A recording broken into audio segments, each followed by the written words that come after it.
Wait, what episode is this? 6? 5? Oh. We're so professional over here.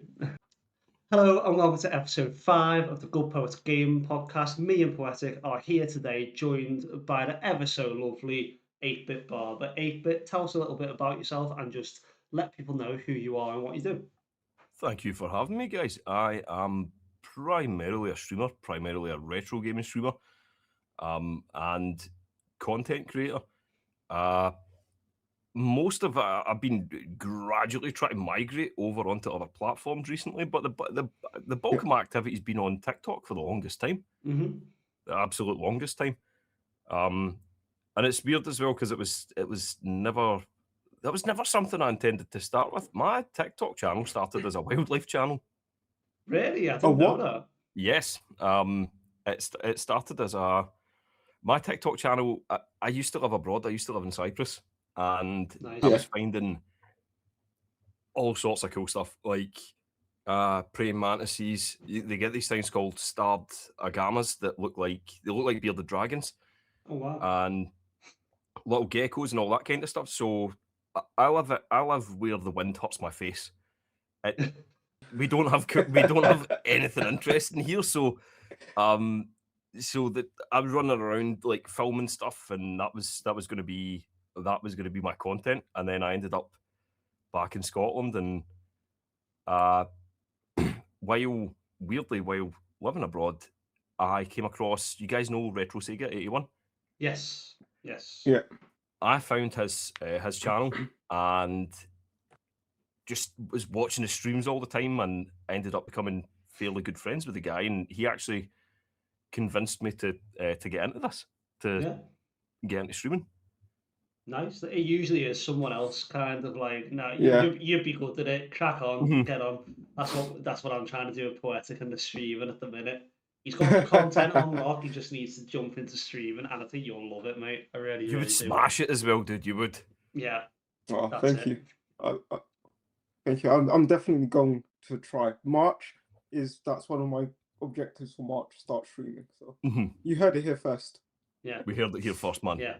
Exclusive on the podcast today. I'm going to clip that, and if I don't see a stream by March, I'm just going to be sending him that clip every day until the announcement comes out. Please do. What time is that? 3 minutes 30. 3 minutes 30. Get that clip, man. We need it. Peer pressure.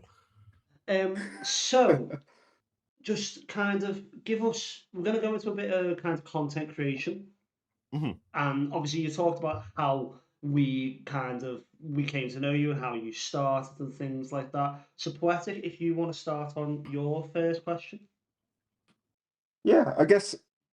Why 8-Bit Barber? And do you know what? Right? Are you a barber? That's the one question I wanted to ask. I am.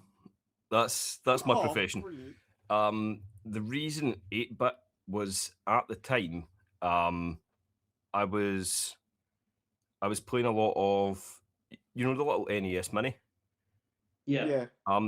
So I changed my name to 8-Bit Barber before I started doing content creation around gaming, or made my name 8-Bit Barber. I can't remember what my actual TikTok name was prior to that. I like something Scottish. But I really hope wildlife barber or something. But no, because at the time when I was doing like wildlife videos, it wasn't. I think it was some Celtic guy or something like that. I think that I had it as, but at the time, I was training to become a barber, and I had been playing a lot of 8-Bit video games, which is nice. Ironic because it is not what I stream at all. It's mostly PlayStation. So it was that was a name that came before the content, and I liked the ring of it. And as I say, when I got to streaming, my initial plan was to come onto TikTok and stream, because at the time, unbeknownst to me, see when I lived in Cyprus, see the followers that I had on TikTok, I had the option to go live. When when I came back to Scotland, I came back and I'd been talking to Retro Sega. He'd been encouraging me, and I went to go live on TikTok, and the live option was not there. They had implemented the 1,000 follower the cap for it. I was just like, shit. And then at the time, one of my friends, he was streaming on Twitch. So he had said to me and my other friend Lou Audio, you'll see Lou Audio in my lives from time to time. He's one of my best friends. We decided that we'd been playing. You guys ever play 7 Days to Die? Oh yeah. No, I haven't, but I've heard of it. Poetic. Oh, you need to, man. It's so good. It's honestly, it's so amazing. Good. It's one. Really? If you're going to play it, jump on with a friend, and it's a bit of a learning curve, but 100% worth it. But we jumped on. We were jumping on that, and we decided, right, you know what, we'll stream it. So we streamed to no one. But if we did get a few viewers, then it would normally be people helping, kind of helping us out. And then we would raid our friend Sean, because he was the streamer. As soon as we finish, we're like, we'll raid Sean and we'll send them over, because he's the one that's going to make a thing out of this. And we just kept doing it. So I had picked the name based on the fact I had been playing these really old 8-bit video games, and then never bothered to go live on TikTok, moved over to Twitch and started playing a survival game from like 2015 instead. So it does not, the name does not fit, but I'm not getting rid of it at this stage. No, I actually think it fits. I think it's a brilliant name. Yeah, it is good as well, because like it's synonymous with like gaming, and like I don't know whether this is just me being a bit like philosophical in my head, but it almost kind of makes me think of like evolution. So like you started as like wildlife, you started as 8-bit, and now you came to this. It's what like gaming's changed. I think that's the deepest thing I've ever said in any podcast, and you're not going to get anything else. But... A bunch of my friends have called me mostly 32-bit barber, because I'm playing like PS2 games or PS1 games all the time. Yeah, I like it. But I accept it. I accept it, man. Yeah, I think we have that in the title. Instead of 8-bit barber, mostly 32-bit mostly 32-bit barber. Mostly 32-bit barber. Oh, brilliant. But yes, I am also a barber. That's a question you'd be surprised, by the way, right? The number of times people say, do you do this as a full-time job when it comes to streaming? And I'm like, no. And they're like, what do you do as a job? I'll give you a guess. I'll give you a guess. And the answers I've had have been outrageous. Plumber. I don't know if it's because I'm hairy. I don't know. But like, plumber, joiner.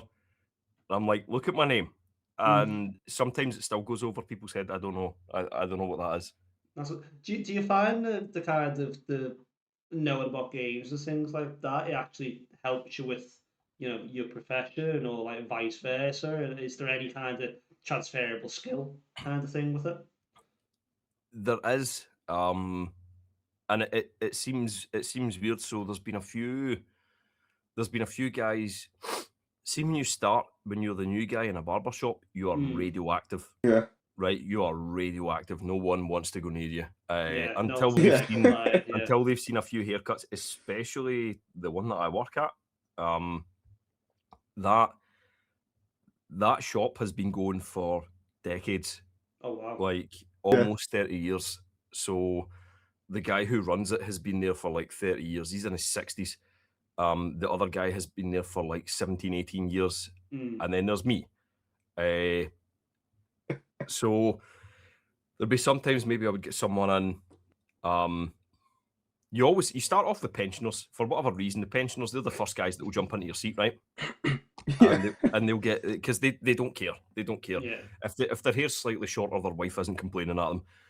So you start off with them, and then you maybe get some other people. So something like maybe you see like a t-shirt. They'll have a t-shirt with something gaming related.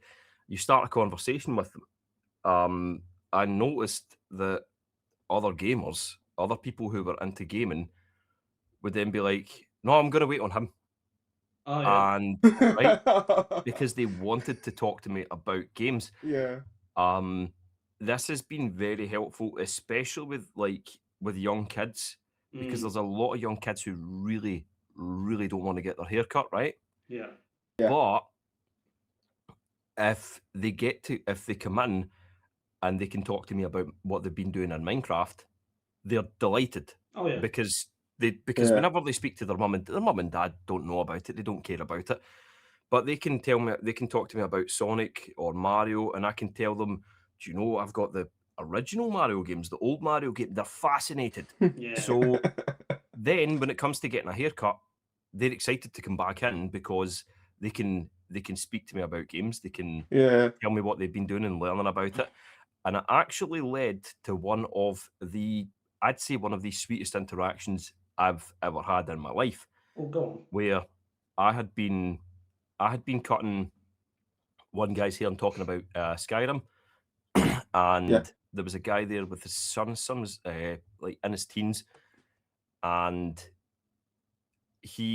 when I finished the first guy's cut, I could see the kid. He'd like speaking to his dad a few times, and when I finished the first client's haircut, the dad kind of elbowed his son, like, go. And his son came and sat in. He was like, do you play Skyrim? And me and him sat and we spoke about Skyrim for the entire haircut, right? And he was gushing about it. We were talking about what builds we run, the mods we use, the previous Elder Scrolls games, and what our favourite factions are, all of this stuff. And afterwards, the dad was like, I need to go to the car to get money. So I was like, okay, no worries. His dad's like a regular. He comes in, he just gets his head shaved. They walked out to the car. His dad came back in. His dad's eyes were tearing up. And he was like, thank you so much. He's autistic and I've not heard him speak in months. That's the longest conversation he's had. Wow. And that's amazing. He shook my hand and then I'm like, yeah, I need to go pee. I'm standing in the back of the shop like, I'm okay. I'm all right. I'm okay. Yeah. I'm all right. But not having... It's such a weird thing because it's just a hobby. It's just a hobby, but it means it's like it bridges the gap with so many people, and it really helped a lot in my line of work, man. 100%. Yeah. Like I find it as well. Like I don't know if you know, but I work in a school with special needs teenagers, and I didn't know that, dude. No. So I'm like I don't really know how to explain much. So my role is kind of like, how you'd have like the pastoral people who'd like not really the teacher, but they kind of, oh, come on, put her arm around the shoulder, right? Let's crack on over here. Let's chill out. That's like more, a support worker. Yeah. That's a more like my role.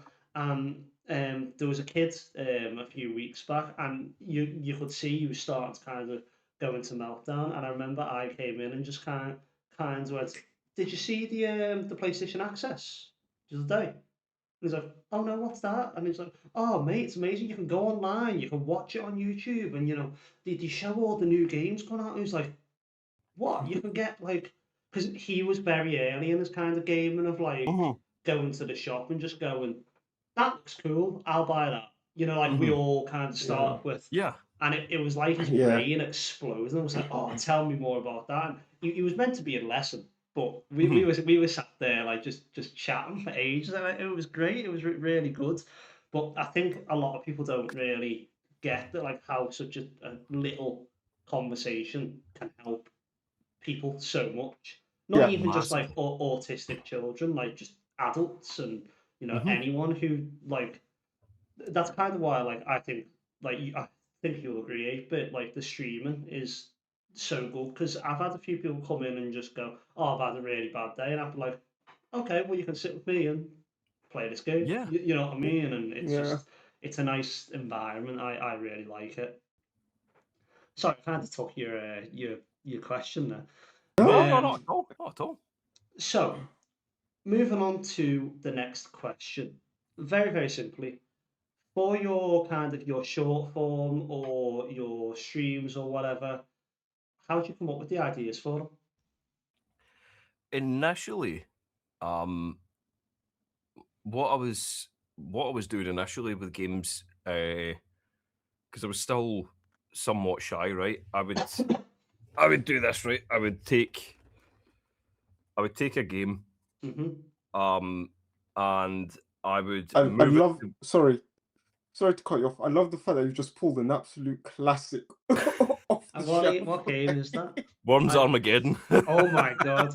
Sorry, can I just butt in? Worms used to be my favourite game ever, purely because it was the first game that I heard the Scouse accent in. I was so happy, I was so happy. It was proper stereotypical, like, "Hey lad, I'm coming after you now." proper stereotypical Scouse. We need to. I'd say that the three of us need to jump on Worms Armageddon at some point after this conversation, because that would be glorious, man. We need to do that. We'll do like a triplet stream. Yeah. March. Yeah. March. Let's do it. But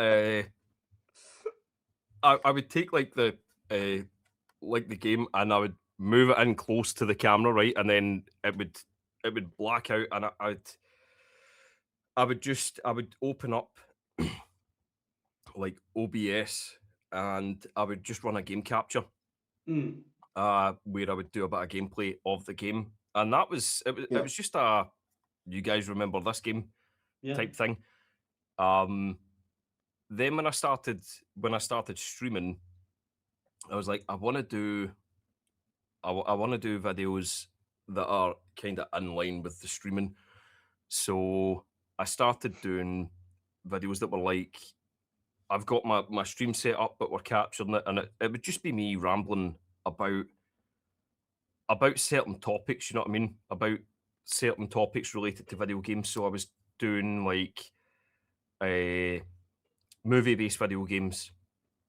One of the other ones was video games that didn't make the jump to 3D. Or video games that failed to make the jump to 3D, because there's a bunch of those as well. Like there's a whole slew of video games that tried to move towards the 3D format, and they failed. And Earthworm Jim's a perfect example of this. Like, you got Dan Castellaneta to voice him. Like, you got Homer Simpson, and I think that's where they spent all their budget. It's such a bad game. But Castle, I never get round to the Castlevania one. But I was trying to come up with ideas like that. I wish I actually had it. I had a notepad that had like. So if I come up with an idea now, it goes into my phone, and I'll, if I can find it anywhere. I've got like a whole bunch of recipes in here as well. So like the current one, I'd seen a video and I was like, I want to try that. It was the "what I'm feeding you" based on your favorite video game. That's quite cool. Or your favorite video game franchise, and that, with that idea, that idea can be expanded upon, because you can do franchise, but then you can do "what I'm feeding you" based on your video game console, "what I'm feeding you" based on your favorite PS1 game, your favorite platformer, your favorite FPS. Like 10, 20 videos. Like you can make a whole bunch of videos. One thing that I did find that I kind of fell out of love with the content creation side after I got into the Creator Fund. I can imagine that. It was because it was something that was like, people that I knew that were in the Creator Fund, when I was approaching 10K, they were like, "Dude, this is going to be a game changer. Like you'll be able to get you'll get your views, you'll get a few extra quid each month. Like it's going to be good." You know what I mean? And I'm thinking, I can put that back into my videos. Like I can, with money I'm making, I could maybe go out to CEX or go out to like Barrowland Retro and buy a few things. And do videos on native hardware and all that kind of stuff, and TikTok just absolutely tanked it. And it seems to be across the board with gaming content creators in general. Yeah. I rarely on the For You page get to see you guys. Exactly. I don't go on TikTok anymore and go on For You. I go on Friends now. Friends, Like, yeah. and I'll just go through and go like. But then, what I found though, like for me, like I used to bang on about this app called Metricool that was basically you'd post your thing onto Metricool, and then it'd go, right, I'll put that on YouTube, Instagram, TikTok, done for you. So I was at a point where I was like, I'd have 3 weeks of uploads like done in advance, and I was like, great, I'm smashing this. I can have more time to chill and stuff like that. But then I realised I wasn't actually going on the app and engaging. So my views kind of tanked. So now I've gone back to the like very like not so similar to you in that I'll literally come home and I'll go, what's a good question that I could do? What's a good idea that I could do? And I'll just film it there and then. But that suits me better because then I can film it and put it out at like 6 o'clock. And then when I'm, sat in bed or watching telly at like 9, 10, I can flick through comments, answer a few of them and crack on like that. And I feel like my views dipped when I did the whole automated thing. They picked back up a little bit, but then they've kind of gone down. But I remember there was a time when I was getting literally, and this is when I was like established. I had over 1,000 followers. TikTok just went, "You're not going to get past 30 views a video," and I had that for about 5 months, I think. And I just had to keep consistently posting. And then one day I broke past 300. And then I started getting a few videos that were like 800, a couple thousand and things like that. And now that's quite consistent. But I do think you're right that it is like TikTok's the most, like, you can't chase the algorithm with TikTok. You can't kind of figure it out at all. No. It seems like I've had 2 videos that broke 1 million. Well done. And they were, well, here's the thing, right? They were, I would say, the 2 dumbest videos I ever made. And that tends to be the case, isn't it? It's always the case, dude. It's always the spur of the moment. Like you said, coming home and being like, what am I going to do today? The first one that broke 1 million, it was a slow day in work, and I was literally just sitting in my chair and scrolling through TikTok. And do you guys remember the woman and the church? I got beans, greens, potatoes, tomatoes. Right. It was an old Vine thing, and I seen that, and I was like, "Oh, I've got an idea." So I downloaded the video. I went into CapCut. I cut out the background, and I put her in a Skyrim dungeon, and I just titled it "Skyrim players when they run out of health potions mid-fight." That was it. That's pretty good, to be fair. That's brilliant. I had to put my phone. Brilliant. I had to put my phone on silent for 3 weeks. I had to turn off notifications for 3 fucking weeks, right? Because I'm not exaggerating when I say I would click on the notification thing. There's 99 plus notifications. And I could wait for a few seconds and then swipe to reload it. There's 99 plus new notifications. And it made it a nightmare to interact with the rest of my posts because people that were commenting on those posts, I wasn't seeing them because they were getting buried under notifications for this stupid meme that I made. And that's brilliant. And I remember, like, when it hit 100K, and I think I'd got like a few videos that got like maybe 10,000 views, and I was like, holy shit, you know what I mean? But then it hit 100K, and I was like, fucking hell. And then 500K, and I'm like, oh my god. And then it's I think it's at 1.4 million right now. Wow. That is mental. I did not get a penny for that shit. So that was. Imagine you were in the creative fund when you posted that. Well, here's the worst part. Because it's only a 10-second video, you don't get paid.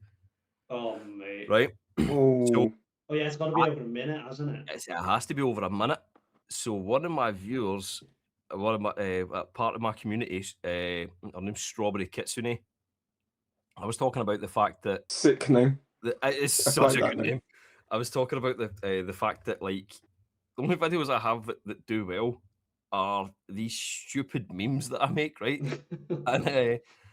and one of the other ones, there's a video of this guy crashing out about the pound dropping, and these guys are filming him. He's crashing out about the pound dropping, and like I just cut him out because he's in denial about it. He's like, no, it's the other way around, and I cut the background out of that, and I put him in Winterhold, and was like Stormcloaks when they win and bankrupt their economy. That one did all right as well. Always these stupid memes. Strawberry Kitsune had gave me an idea. Why don't you just take your old memes and put them into a compilation? Yeah. And I was like, oh shit. So I did it. And I did it with the first one being the greens, beans, potatoes, tomatoes woman, and the next one. Have you seen the video of the guy who's clearly had like he's smoked one broccoli, one too many, and some woman's filming him, and she's like, "You okay?" And he goes, "I'm high as shit," and then woohoo, I'm freaking out. So that was the other one. I cut the background out of that, and I put him next to one of the alchemy labs in Skyrim, and I was like, when you eat 50 ingredients to find their effects, right? I can't have that as the sole video because then TikTok restricts it. So what I did was had that as the second one, and just a few other stupid memes that I made, and that video got like 400k views. I think I got like £60 for it. I was no way. I was still quite chuffed. That is it's good, but that is at least 6 kebabs. At least 6 kebabs. Just there on stream, like, yeah, you guys pay for this, thank you. But it's always with his salt next to his bed. Oh, don't salt a kebab, man. Sacrilegious. But it's always been those spur of the moments. I find that when I've sat down and like really planned something out, and I'm like, I've got a fucking cool idea. It goes belly up. The other one was the EA owe me £184 fucking actually. Right, hang on, because that's gonna the software we use to collect clips, that is gonna pick it up surely. EA. There was another one, was one of those spur of the moment things, and I sat down and I seen the that monetization thing, like the missions thing that you get on TikTok.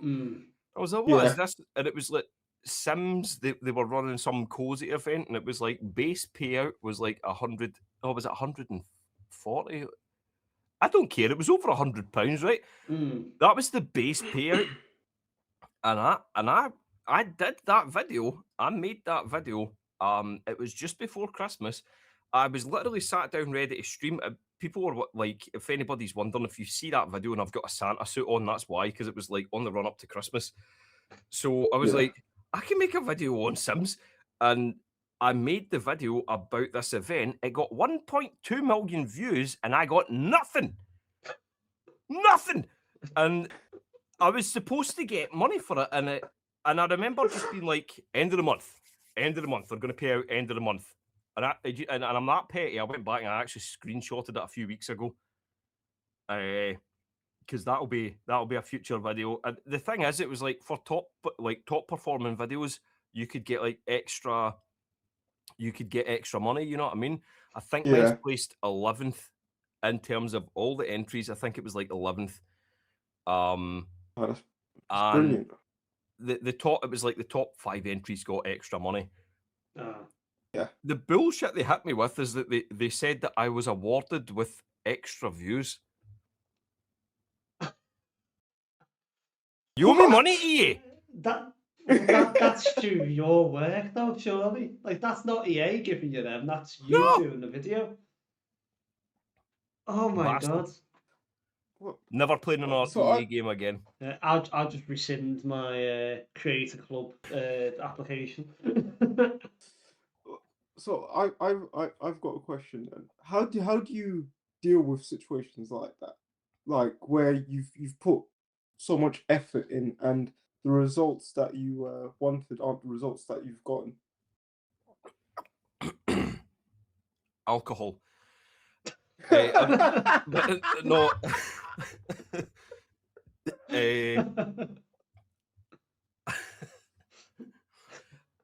I've just got to laugh it off. I've just got to laugh it off. It's one of those, you can put a lot of time into this, and it might not come of anything. You might not get anything out of it.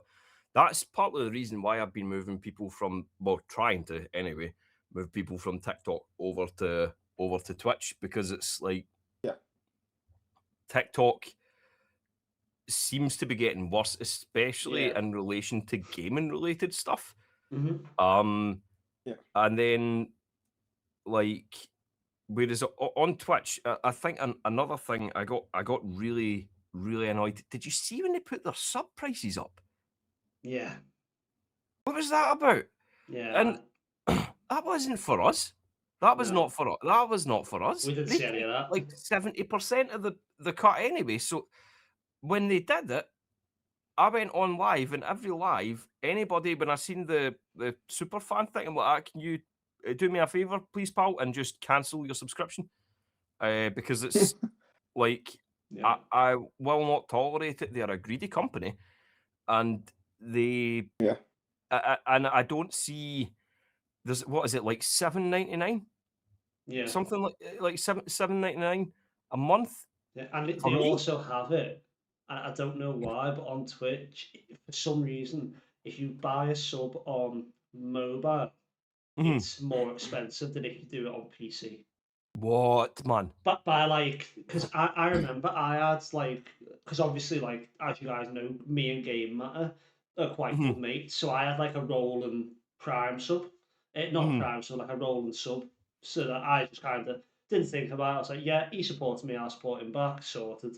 And I looked and it was like $6.99, and then I looked on the desktop one, and whenever I went to sub to other people, it'd be like $5.99. I was like, hang on a minute. So I actually went, cancelled my sub to him, and then resubbed on desktop to save myself a quid. I did not know that, but I'm going to be telling folks that, because that is outrageous. It's one or the other. One of them is cheaper, I'm sure of it. It's bad. Oh, dirty bastards. I know, yeah. I love that where it's like cutting ties with any part of the shit we're ever gonna get now.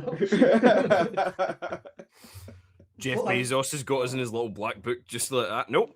Yeah. Nope. And nope.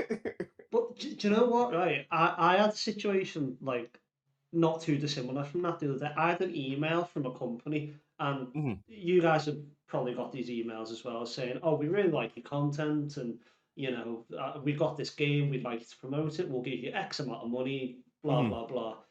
And when you get them, you're always a little bit like, "Okay, let's go into this cautiously because we don't know who these people are."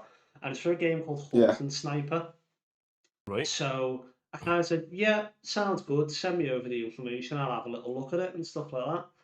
And I downloaded the game. Was like, this is actually a pretty decent game. I like this. This is quite fun. And they sent over all the footage and that on like a Google Drive. And I clicked it all, and you know the footage was good and that, but it wasn't the same game.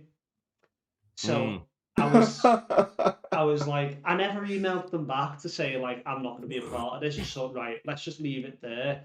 And then I was kind of thinking like, well, what have they got to gain? Because the game was good. Like, if they'd have shown me footage of the game, I would have been like, yeah, of course, I'll do it. Sounds like a good opportunity. And they said like they give me like $60 for like a 30-second video. So I was a bit like, doesn't sound great. But then I actually looked it up, and sometimes these companies do this so that you give them your Google Drive, and it's a way that they can get in. So I've I've battened down the hatches on all my stuff since and got some software that like scans emails in future. But like anyone who's like new and starting up, because the first time you get one of those emails, like, oh my god, like someone actually wants to work with me. And don't get me wrong, I've had emails that are very similar to that, and I've worked with the company, and it's been great. Like I've been sent, free games and stuff like that. I've made a video, and the video has gone quite well and things like that. But you just, tread very carefully with that kind of thing. Yeah. Sorry. I haven't had any. Go on. No, I was just going to say I haven't had any. I've not put my email address up. No. Too scared. No, I have got like a separate one. So it's not like my personal one. It's I've made one for that, but I've not implemented it yet. What were you going to say, Poetic? No, I was just going to ask, your gaming history. So where did you actually start gaming? Ooh, good question. That is a very good question. So it's a bit of a mishmash. My dad was really into, like, he was really interested in gaming when I was a kid. Yeah. And he had he'd got the Master System, the Sega Master System, and the Mega Drive. And so as far as I can remember those being in my house. I think he got the Master System before I was born. My gran loved it. My gran absolutely loved the Master System. I've actually got the game that she loved. It's called Dragon Crystal, and it's a Zelda clone. It's just a Zelda clone, but that was like that. Yeah, it's just a Zelda clone. But that was, my gran was obsessed with this. My dad used to, like, he would get up for work in the morning, and she'd be sitting just playing this game. He'd come home and she was still there, and he was like, "Have you sat here all day?" But when he then moved out, he took his consoles. Then I was born, so they were just in my house. My uncle, I was born in '94, and I've got an uncle who's he's not that much older than me. He's in his like mid-40s. So he was like a teenager when we were kids. He had went and got the PlayStation 1, so we got his old Super Nintendo with the Super Scope and all these things. So I remember having those 3 systems in the house, and those were the first games I remember were Gunstar Heroes. If you guys have ever played Gunstar Heroes, Sega Mega Drive game, get on it. It's brilliant. It is like perfect couch gaming if you're sitting, just with a buddy and trying to get through it. A few years ago, me and my mate Lewis, that was our Saturday thing. We'd buy in a few beers and just sit and try to beat this game. It's solid. So it was Gunstar Heroes. I had Sonic for the Mega Drive, and when they downgraded it for the Master System, with the Master System version as well. Splatterhouse 2. I'm assuming that was my dad's. That rings a bell for me, and I don't quite know why. Splatterhouse, the cover for it, I don't own it now, man. It's like crazy expensive. It was originally an arcade game, but there's like the guy looks like Jason Voorhees. He's got like this hockey mask and a baseball bat on the cover, and he's like being attacked by a bootleg xenomorph, literal like spooky ghost, like something that looks like a boo, and there's an octopus coming out of a swamp and grabbing his leg. But then you play the game and it's just this big beefy like Jason Voorhees guy just punching people. It's not a great game. But I had all those Super Fantasy Zone and like Super Mario as well. My cousin had like the NES, so he'd like the original Marios as well. I never owned them growing up, but I got to play them. And then a few years later, we got the PS1, and that was when we got like when we got it had Spyro. Like that was the first full game that we had on the PS1, and I think Tekken 3 and a few demo discs, and I think Crash Bandicoot. So those were the first games. I remember the first time playing a 3D video game, and it blew my tiny mind. Yeah. Like, unbelievable. I could not, because prior to this, it was left, right, and up and down. They were the only directions I ever like went in a game. And I remember seeing my brother boot up Spyro. I still remember what I was eating when I seen this. That's how I remember where I was. I remember which side of the bedroom I was sitting on. I remember what I had on my plate. I remember what I was eating. I was eating savoury rice and chicken. And we had moved, like, with this little CRT TV. We'd moved it. We'd bunk beds, and we moved it to the foot of the bottom bunk, and we sat at the foot of the bottom bunk, and I just watched him playing it, and I was like, and the next day he went to school. I was not at nursery because at the time I had been expelled from nursery. So expelled from nursery. So I got expelled from nursery.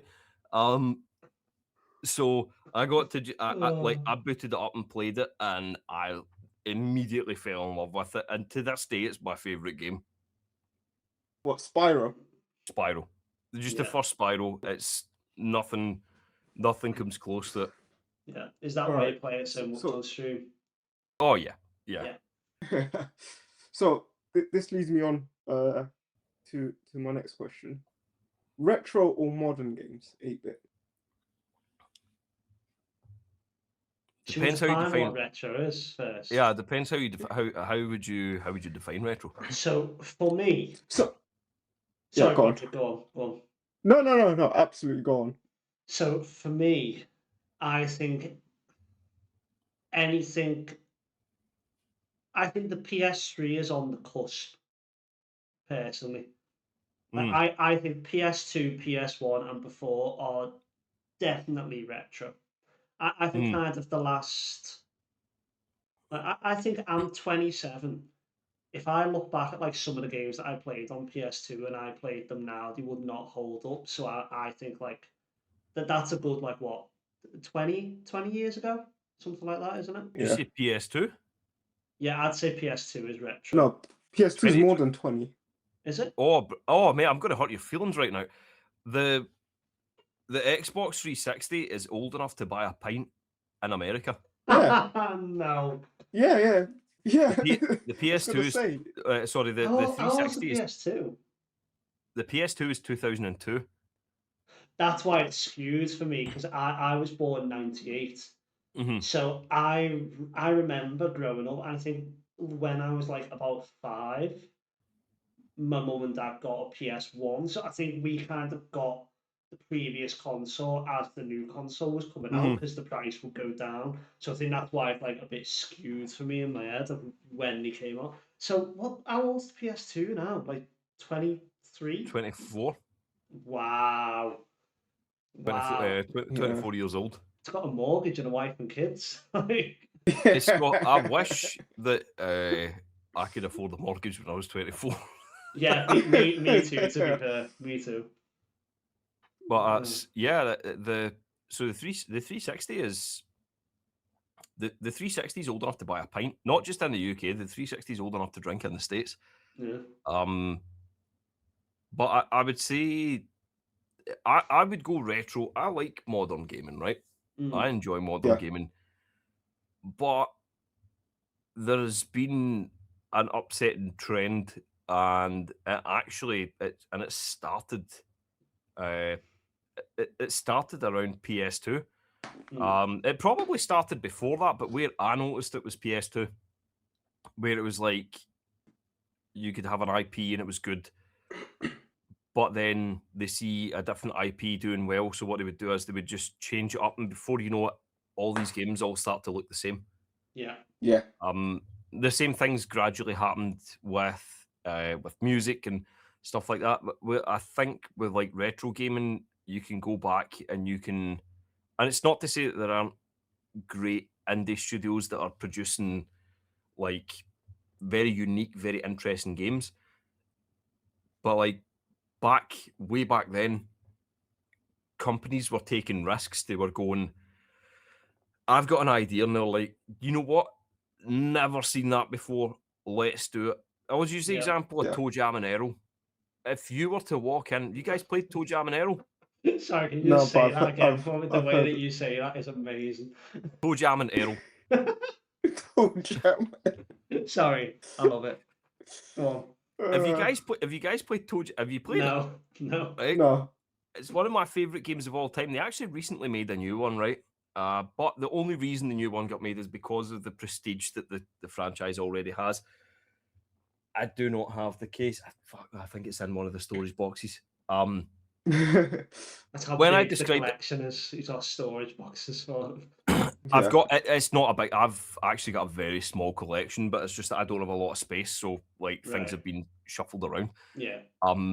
But Toe Jam and Earl, if I walked into, I'm going to pitch this game exactly as the game is, right? And you guys are going to be the executives, and you're not gonna accept this.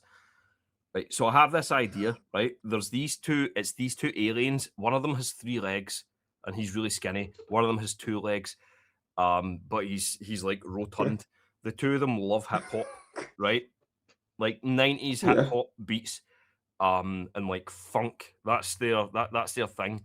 They're flying their spaceship. They hit an asteroid, and they crash to Earth. When they arrive on Earth, they need to collect the pieces of their spaceship. This will be on separate levels with like holes where you can fall down to the last level. And the way that you will navigate each level is that you'll either find a piece of the spacecraft, or you'll find an elevator door which will take you up to the other level. There will be multiple enemies, including a gigantic hamster and a ball, a mad scientist who will inject you at random and hurt you. Little cherubs who fly around who shoot arrows at you, and that will mess up your controls. So up now makes your character go to the right, and right, quite cool. And there will be Santa Claus will fly around each level with a jetpack, dropping Christmas presents, and you don't know what's inside the present until you open it. And when you open the present, it can either be a good thing, like spring boots or wings, so you can fly over gaps, or it could be like a storm cloud that hits you with lightning, or like something random. You don't know what's in those, and they're color coded. You don't know what's in them until you open them. We will also throw in a present that is a randomizer, and if you open it, it will randomize all the presents. So now you don't know what's in them again. If I walked in to a game studio with that idea, I would be sectioned. Yeah. Under the Mental Health Act, right? They'd be like, no one's going to play that. That game was fucking huge, and I urge both of you guys to play it. It's best played with someone.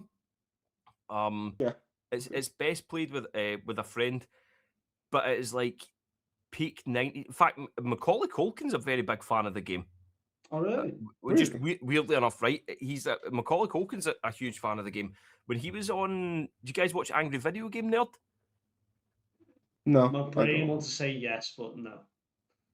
If this guy was making, he was like doing what we do before it was a thing. Before YouTube existed, this guy was making like retro game. He was originally the Angry Nintendo Nerd, and it was just him ranting about like video games. But the way that the effort this guy put into it, he was before you could run a capture on a PC. He was like, he was using cameras and like hooking it up to CRT TVs, and amazing.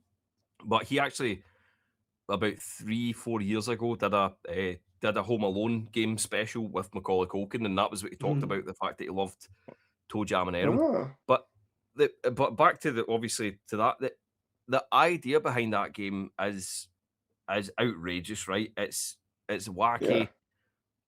You're not gonna see as many of these ideas in the modern day from a big studio. You'll see certain indie developers doing it, and through streaming and through content creation, you'll see more. see more of them getting pushed and getting notoriety. Like Among Us is, I think, a prime example of one of those. You know what I mean? Yeah. Like Yeah. it was a game that you wouldn't have expected to blow up, but it blew up. Yeah. I mean, half of that's got to be from the Sidemen a little bit as well. I think so. I think so. I think those.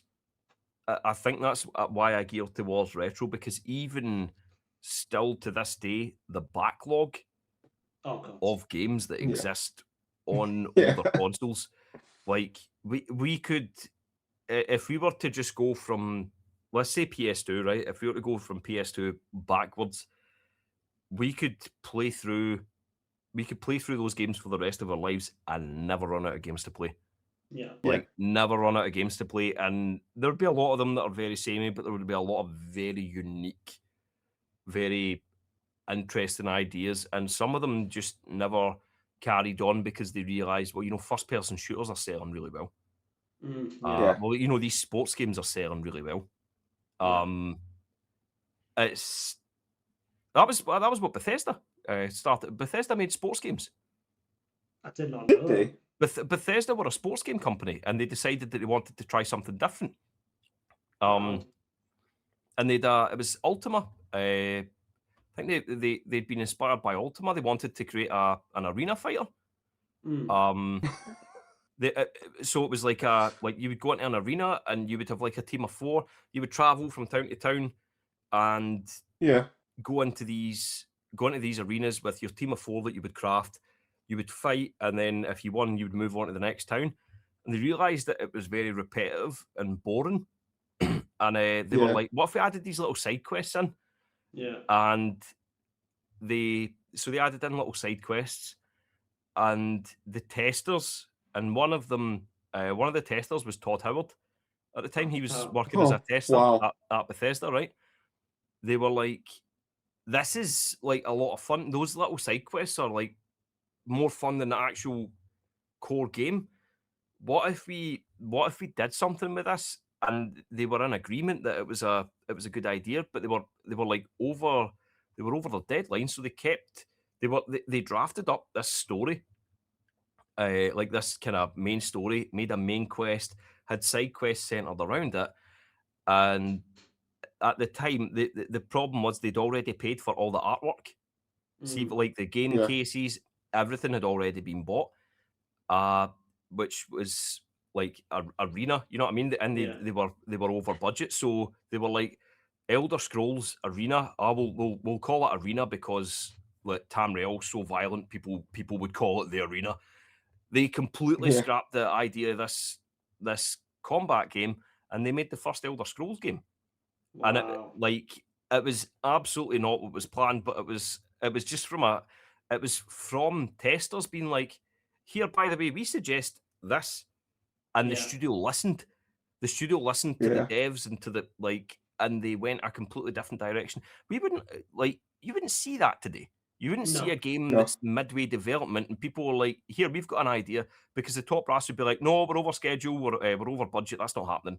The game would be released, it would flop, and you would not have a legendary franchise as a result. The only game that really sticks out to me, and I think it's probably because you were talking about that, was it Toe Jam and Earl that you called it, is High on Life, is one that sticks out to me just because.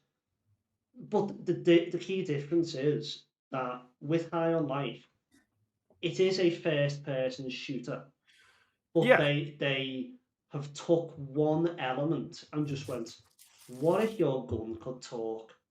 And just made it amazing. I feel like that's the kind of the window into that kind of nutty professor type of game, is that let's just take one little element and make it mad. Like games like Quap. I don't know if you remember Quap, like the Flash game. Oh, I remember Quap. Have you played it, Poetic? Yeah. And it was like the whole thing with like you have to run the 100 meters, but you have no control over your legs, and that was like the game that you play in IT in school to get out of doing your lesson. Like like that and Jumpers for Goalposts, like the old like classic games. I don't know if you played that one either. I But, didn't. No. When you say Quap, you've got me remembering. I streamed it recently. Did you guys play Octodad Dad Laced Catch? Yes. No, yes. never. Poetic, mate. It's amazing. You need that game. It's so good. That's more of a modern take of something where they went, let's do something ridiculous. So to a degree, there's definitely games out there that are modern that I'd say still take that risk. Yeah, but they are very few and far between nowadays, aren't they? Right, shall we move on, Poetic, to the just general gaming category? Do you think? Yeah. Yeah. Yeah, sure. Cool. Okay. So, Poetic, you want to hit us with the first question? I think you might have already answered this 8-bit, but see if we're right or wrong. But yeah. Within your collection, what would you say is the holy grail? Ooh. Is it within reach? I may have put it away. No, I didn't. Hang on. Go on. You're good. You're good. Hang on. We'll just wait in anticipation. What do we think it's going to be? I see it. Ooh, I don't know. It's like Spyro the Dragon Ultimate Edition or something. This is both the greatest and worst thing I've ever done. Right? Okay. So it's expensive. Yes. Oh, nice. Okay. Right. I think that ranks about 4th rarest. I'm not entirely sure actually where it is now. One of the top 4 rarest games on PS2. Sorry. Just for those listening and can't see. It's Silent Hill Shattered Memories. Right? Oh, okay. I saw Game Grumps playing that. And as did my friend. And he was like, dude, that game looks good. And I was like, I know. I'm going to buy that. And I found a copy of it online. There happened to be a seller. Just one seller. 50 quid. Right? Ooh, okay. And I was like, but steep for a PS2 game. I'll buy it. This is where it gets painful. The game arrived factory sealed. Right? The game arrived factory sealed. And I was like, well, it was only 50 quid for like a sealed one. I opened it. Silent Hill Shattered Memories. I played it. And then I remember it was Super Nerd Simon. I was watching his stream and we were talking about like Silent Hill games, and I was like, I've got Shattered Memories. He was like, dude, that's crazy expensive. I was like, no, man. I was like, mate, I got it like sealed for like 50 quid. I opened it and he was like, mate, don't look that up. So I immediately look it up. And I nearly threw up. There's a copy on eBay going for $5,000. You could have punched extra money. I could have sold it for significantly less and got an opened copy. I would have still owned one of the rarest games, and I would have been quite a bit of money up, like quite a bit. Mate, that is painful. But, very. But did you enjoy the game after you played it? Like, is there that silver lining at least? It's all right. It's all right. It's all right. Yeah. And it was good. It was good. Me and my buddy at the time. I think at the time that I'd got it, we'd been going down to his house. I'd been going down to his house. He was recovering from surgery, So we couldn't do anything. So I'd got him an NES and a few games so we could like try to beat like the OG Mario games. And then I bought that, and it was just like, you know what we'll do on the weekend, man? I'll come down, we'll get snacks in, we'll sit and like we'll try to get through a game, and we'll order in pizza. So I wouldn't like as much as the money I wouldn't trade it for that memory, because those were those were good times. Those were definitely good times. But expensive mistake. Yeah. Wow. Well, I've got a sealed copy of Assassin's Creed Black Flag, so the way Dan talks about it, I'm really hoping it's going to be worth $5,000. Mate, just never open it. Just never open it. Mate, do you know what though? Right, I was because I don't know about you, 8-bit, but when you stream like quite consistently, like every day almost, don't you? Mm-hmm. So for me, like that schedule wouldn't work. So I've managed to convince my other half, being very generous. She lets me stream 3 days a week, which is still a heck of a lot. Yeah. So I do Wednesday, Friday, Saturday, and I'm going to start trying Saturday. It's going to be my day where I play a game that I absolutely love, and it just so happens that you guys are there as well. And that's the way that I'm doing it. So long story short, I streamed Assassin's Creed Brotherhood yesterday. And the question that kept getting asked was, what's your favourite Assassin's Creed? And I was like, Assassin's Creed Black Flag for the gameplay. But for the story, I had to go like one of the Ezio games. And every person that came in agreed with me that Assassin's Creed Black Flag was the best for gameplay. You tempting this man to open his copy? Yeah, exactly. Yeah, that's it. Well, no. What I would say to do is keep it sealed. When the remaster comes out, play that, because the sealed copy will go up in price. That's my prediction. That is sage advice, I would say. I would say do that. Definitely. Same with like God of Wars. The God of War. If anyone has a sealed copy of any God of War game, keep it sealed. Because as soon as the TV show comes out and the remasters come out, they'll go. Whoa. I also opened a sealed copy of Sly 2 Band of Thieves. Oh, 8-bit. Mate. And that's recently started going up in price.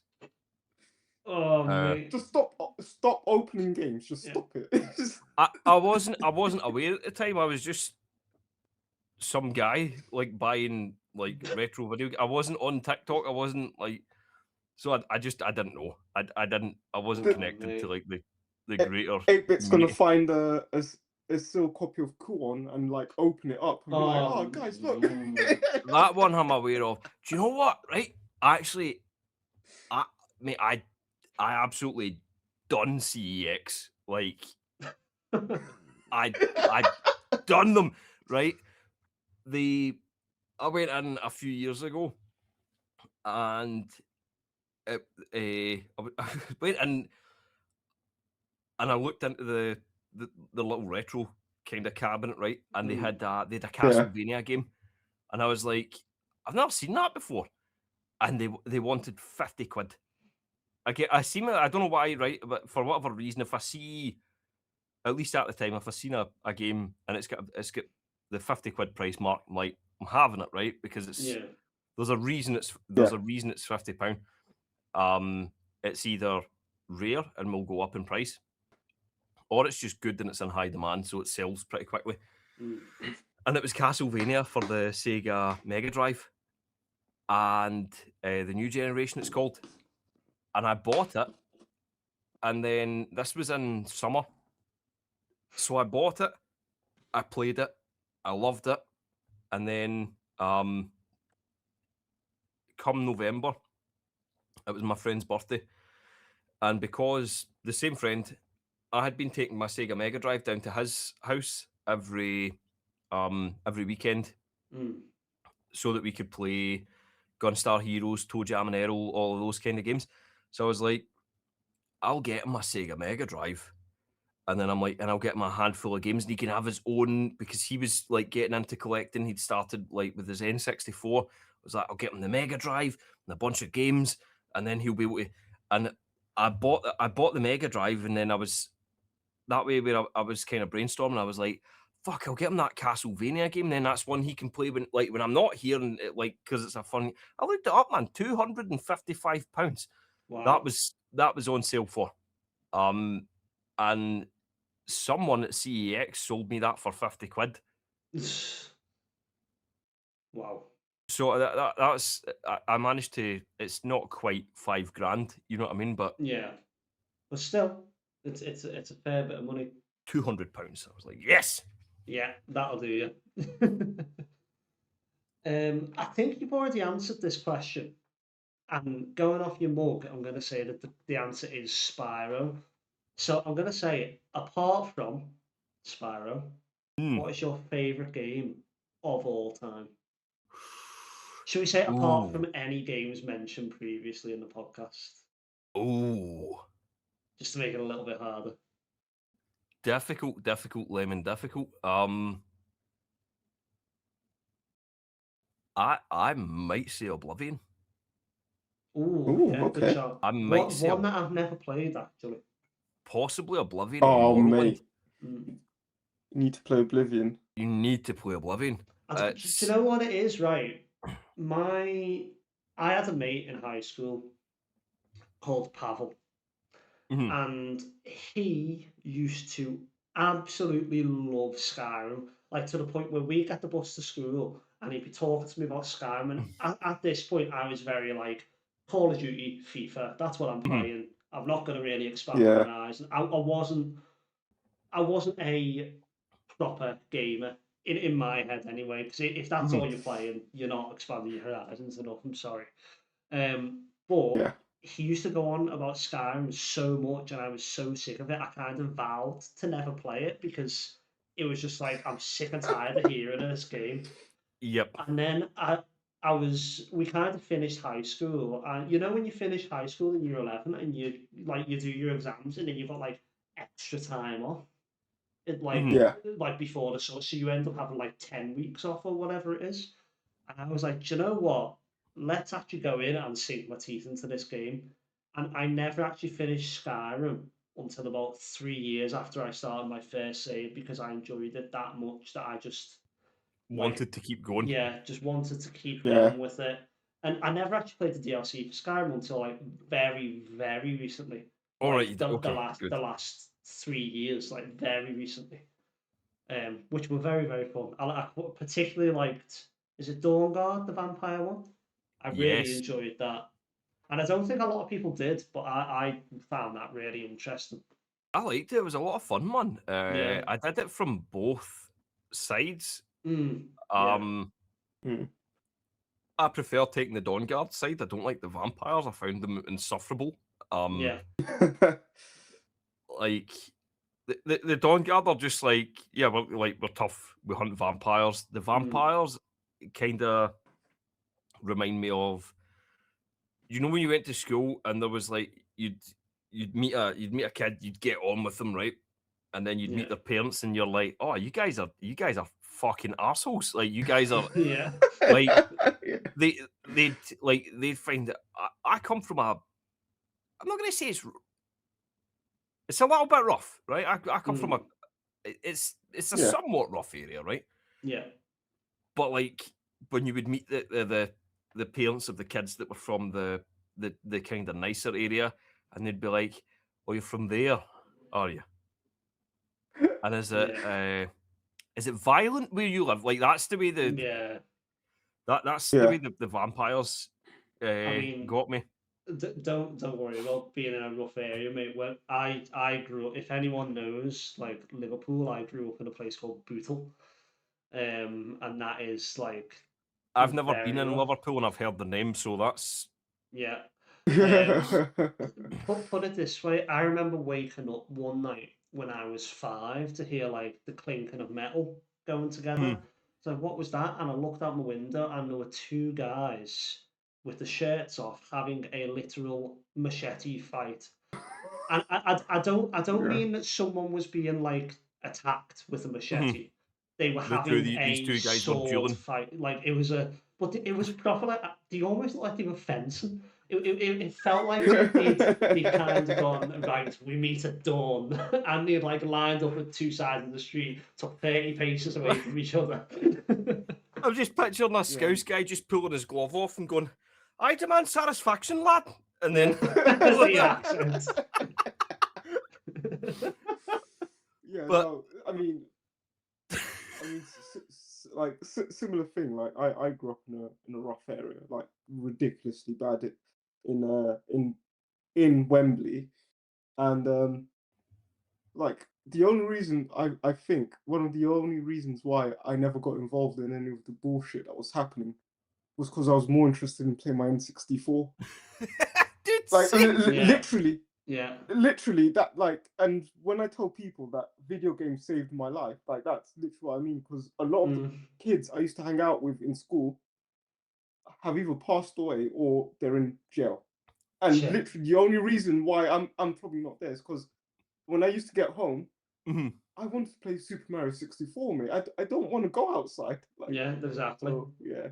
There's an outrageous irony in that as well, right? Because when we were growing up, the older generation, when it came to like gaming, well, that's what you're going to do with your life, is it? Sit and play games, and you're like, yeah, well, the alternative, yeah, the alternative, exactly, yeah, that's it. Like, I had good parents in that respect. Like they accepted, like, if I want to sit and do that, because I would either play video games, go fishing, or go out on my dirt bike. That was they were my things growing up. Yeah. But like I also run about with a crowd. I remember getting to like I was nearing 16, and I was like, I'm almost the age where you can start actually catching charges. So I'm not gonna hang around with these fucking idiots anymore. And I stopped hanging around with them. But I saw a guy get his ear bit off outside my house. I got Mike Tyson, mate. Honestly, and the crazy part was, right, the guy who did it then started. He bit it off and spit it into a garden and started shouting, "Where's your ear, Davy? Where's your ear? Where's your ear, Davy?" Like, and I'm just looking at it and going, "Has that actually happened?" And I saw the guy with like he's got the big bandage on his. I was like, "Oh shit, he actually did do that." I got. When I lived in Cyprus, I hung about with these kids, and they went to like a private school, and they were talking like they went to this private school, and they were like, "Oh, our school was like wild, man. There was like a fight almost like every other week," and I was like, "Yeah." I got set on fire on my school bus. What? You like no, we can't just brush over that. And well, that's exactly what I did, and I was like, I got set on fire on my school bus, and then they were like, "You can't just say that and then not elaborate." But to this day, I don't know who did it. I was standing. The bus was packed. There was too many people on it. It wasn't an official school bus. It was a bus that ran past the school. Yeah. There was an elderly lady who I'm standing next to, right? And I initially thought she was just assaulting me, right? I'm standing like facing her because we're like packed in like sardines. Yeah. And then I had long hair at the time. And all of a sudden I felt heat and she just started fucking wailing on me, right? And I'm like, ah! Like, just getting, this pensioner's just fucking, she's had that senior moment. She just started attacking me. But it turned out my head was on fire. Some kid walked past with a light and just fucking set me ablaze. Oh my god. Oh my god. So that it was like when it comes to if that was the environment, sitting playing video games is absolutely fine. That's exactly 100%. That's it. Perfectly. 100%. Perfectly. I love how all of that was from the question, what is your favorite game? Yeah. Well, let's see where this question takes us. Yeah. What was your favorite gaming memory? Favorite gaming memory? Yeah.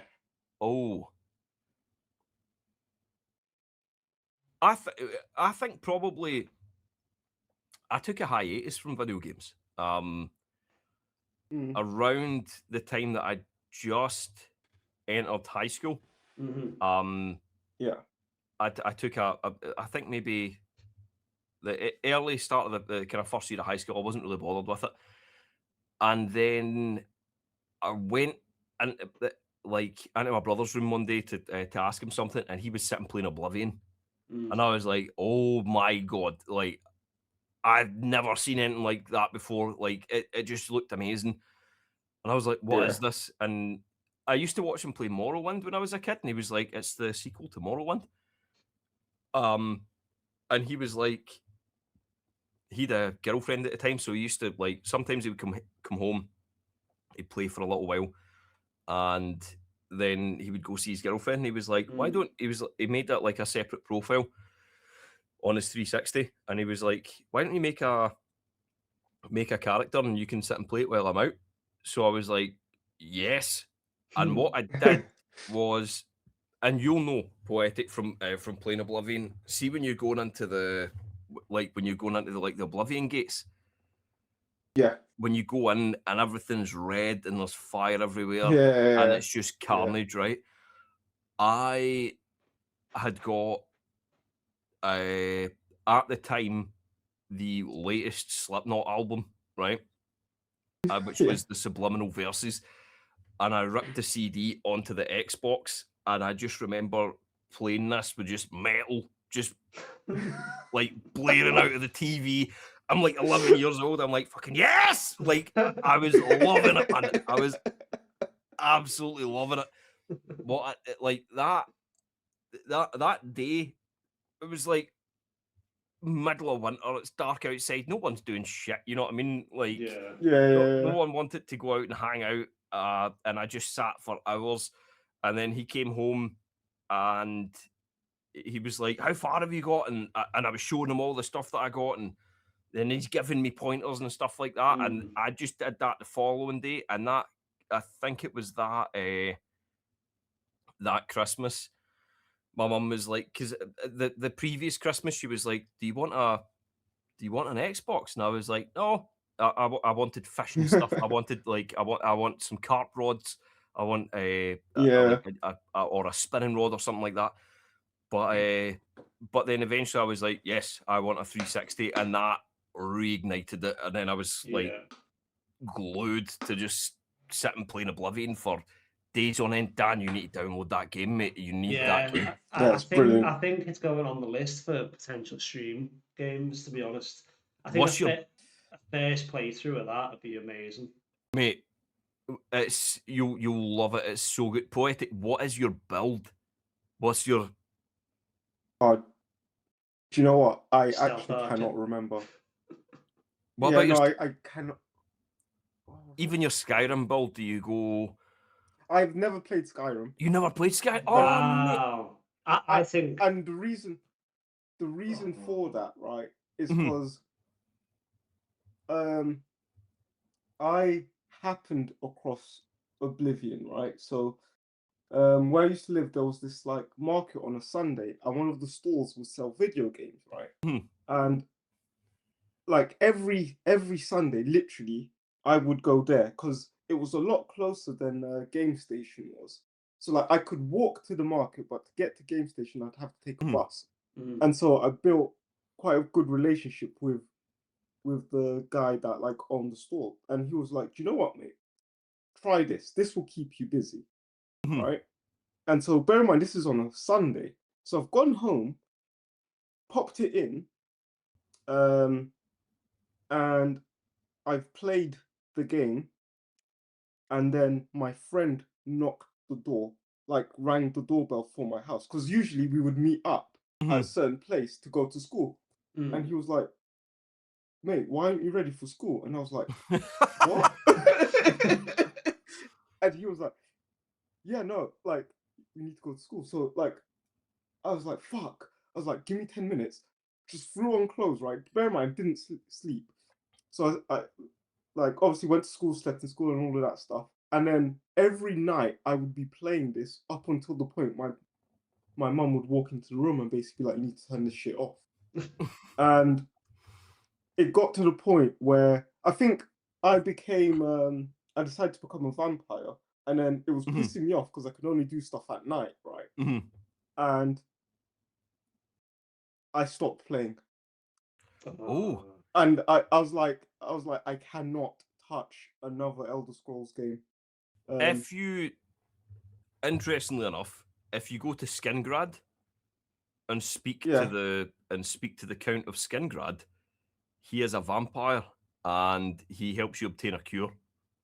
Yeah. So I no, love that. my just no, my friend told me that and stuff, right? But it was just the fact that I was like, this game would take over your life. Because like at the time as well, I was like really big into like watching video game documentaries and shit. And one of the documentaries was based on like how MMOs are like ruining certain cultures in like Asia, like in China and Japan, where like they'd forget to feed their kids and shit. And I was like, gosh, this documentary found me at the right time because this is literally bad. And so ever since that day, I have told myself I cannot physically play another Bethesda game because I think I would get hooked, which is sad. You need to, but what to do when you start your streaming is just stream them, and then you know that when it's time to end the stream, you end the stream, you can't play any more of the game because you're going to lose content. Yeah, that's true. That's true. But yeah, so that's my reason for not playing Skyrim. I feel that in my bones. To be fair, Skyrim came out when I was at uni, and the house that was next to us was full of students, right? And one of the guys had like a top end PC at the time, and then he like called a dragon, and I was like, I need this game. I was like, I fucking need this game. And then I literally would stand in a game station, if it was still game station at the time, just staring at it going, I have fucking exams. Yeah. I can't do this to myself. So, dear. I was fine when Skyrim came out because at the time I was working. So I remember they need to bring back midnight releases, man. I remember my brother, he had like a whole bunch of bills. It was the 11th of the 11th of 2011, right? That was the date that it released, and it released on it released on midnight. So right at the drop of that date, my brother the day before, I was sitting oddly enough playing Oblivion. He came up at my room. He was like, "Dude," and I'm like, "Yeah," and he was like, "Skyrim drops tomorrow. I've had a bunch of direct debits come off, and I'm not paid till the end of the month." And while he's like mid-sentence, I'm going out my pocket and pulling my wallet out, right? And he was like, "Could I get?" And I was like, "Yes, pick me up a copy." So I just threw like 100 quid at him, and I was like, get me that now. And he came home with it, and he was like, "I've got it." And I was like, "Fantastic, I need to go to bed," and struggled to sleep. Got up, went through my whole day of work, came home with like 3 cans of Rockstar and just sat them in front of me and started playing the game. It was 5 p.m. I hear my mum shout at me, "Your dinner's still in the microwave. Are you not going to have it?" And I'm like, "I'll come down right now." She said, "Jordan, it's 12 o'clock. It's midnight." I'm like, "Shit." And went down. So no, I empathise. But it was all right because I had a minimum wage job, so it was survivable.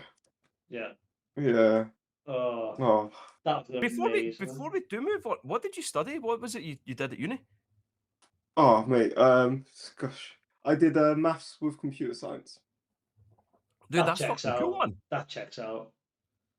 That's fucking cool. The brain up here for you. Like, have a think about my brain and what I did. What do you think I did at uni? I'm interested to know this. I don't know. I'll give you a clue. There were no exams involved. No exam. Now that's more difficult. Is Is it something to do with sports? Yeah, sports coaching and development. Nice. Yeah. And do I use it? Absolutely fucking not. Well, I tell a lie. I do help with the sport in the school, so there you go. Well, there you have it, man. Yeah. Did you go uni, 8-bit? No, I dropped out of high school when I So you got expelled from nursery. You dropped out of high school. There was a How good did primary reason. school go? No, right. I'm going to clear my name here and now, right? Did any of you guys ever chew on your pencil when you were a kid, or you like the pen? I used to chew on the sleeves. I used to do that when I was drawing, when I was like a toddler, right? It was a habit that I broke because I got into trouble. Because I took a Crayola set and I was chewing on a Crayola while trying to figure out what I was going to draw next. One of the nursery teachers sees this, thinks I'm trying to eat the crayon, right? She thought I was trying to eat the pack of Crayolas. So I was told I wasn't allowed them anymore, right? Which was fine. Yeah. I decided to go against that, and I went to pick up the Crayolas. The problem is that stupidly, the nursery teacher had told another kid, don't let him play with the crayons. So this other kid came over and snatched the crayons away from me. And I was like, okay. So I just walked away and I tried to pick something else up. I think it was like a shark toy or something like that. So I was like, I'm going to go play with that instead.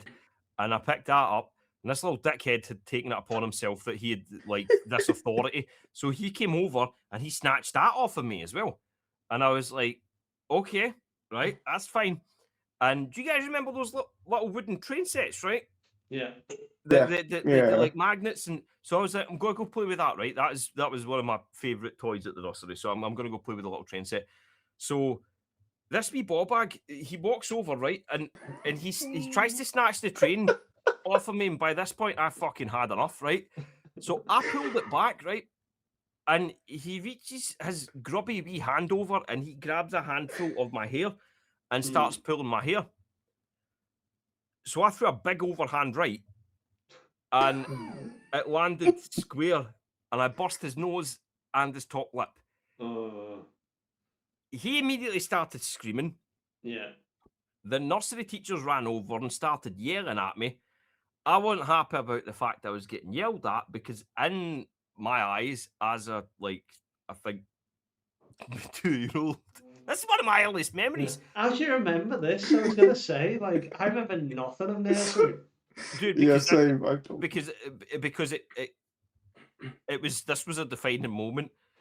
She's yelling at me with the finger. And I walked over to the snacks table. Do you know those little like tables with like the metal fold out legs? Yeah. Yeah. Well, I walked over to the snack table and flipped the table. And that didn't go down well for me. So they got even angrier and they continued to yell at me. And I noticed on the floor there was a tin of, do you know that Birds? Do you know the Birds instant custard? Yes. Yeah. That had landed on the floor, so I kicked the tin of custard and it went everywhere. And I picked up my gorilla plushie and went over and just sat down. And they called my mum, and my mum came and they said, we think it's in everyone's best interest if Jordan doesn't come back to nursery. So I got a new nursery after that, and everybody was nice in that nursery. Oh, good. Do you know what I'd love to think? That one of the nursery workers is telling that exact same story in like a straight jacket somewhere. Like you kicked a custard. Yeah, I can't just the testing and putting custard. And what does this make me feel? I can't do it. But that no, the high school, primary school was fine. The high school thing, I dropped out of high school in like sixth form. I'm trying to think of what that would what that translates to, and because it's done differently in Scotland. So in Scotland you've got nursery, which you will attend till you're maybe 4 years old, and then you go into primary school. So you've got primary one, which I was in 1999. I went into primary one. I was 4 years old. Then you got so you've got primary 1 through 7. I've only got 5 fingers. I'm holding it, but I can count. I swear. 7. So you got primary 7. Do not clip that.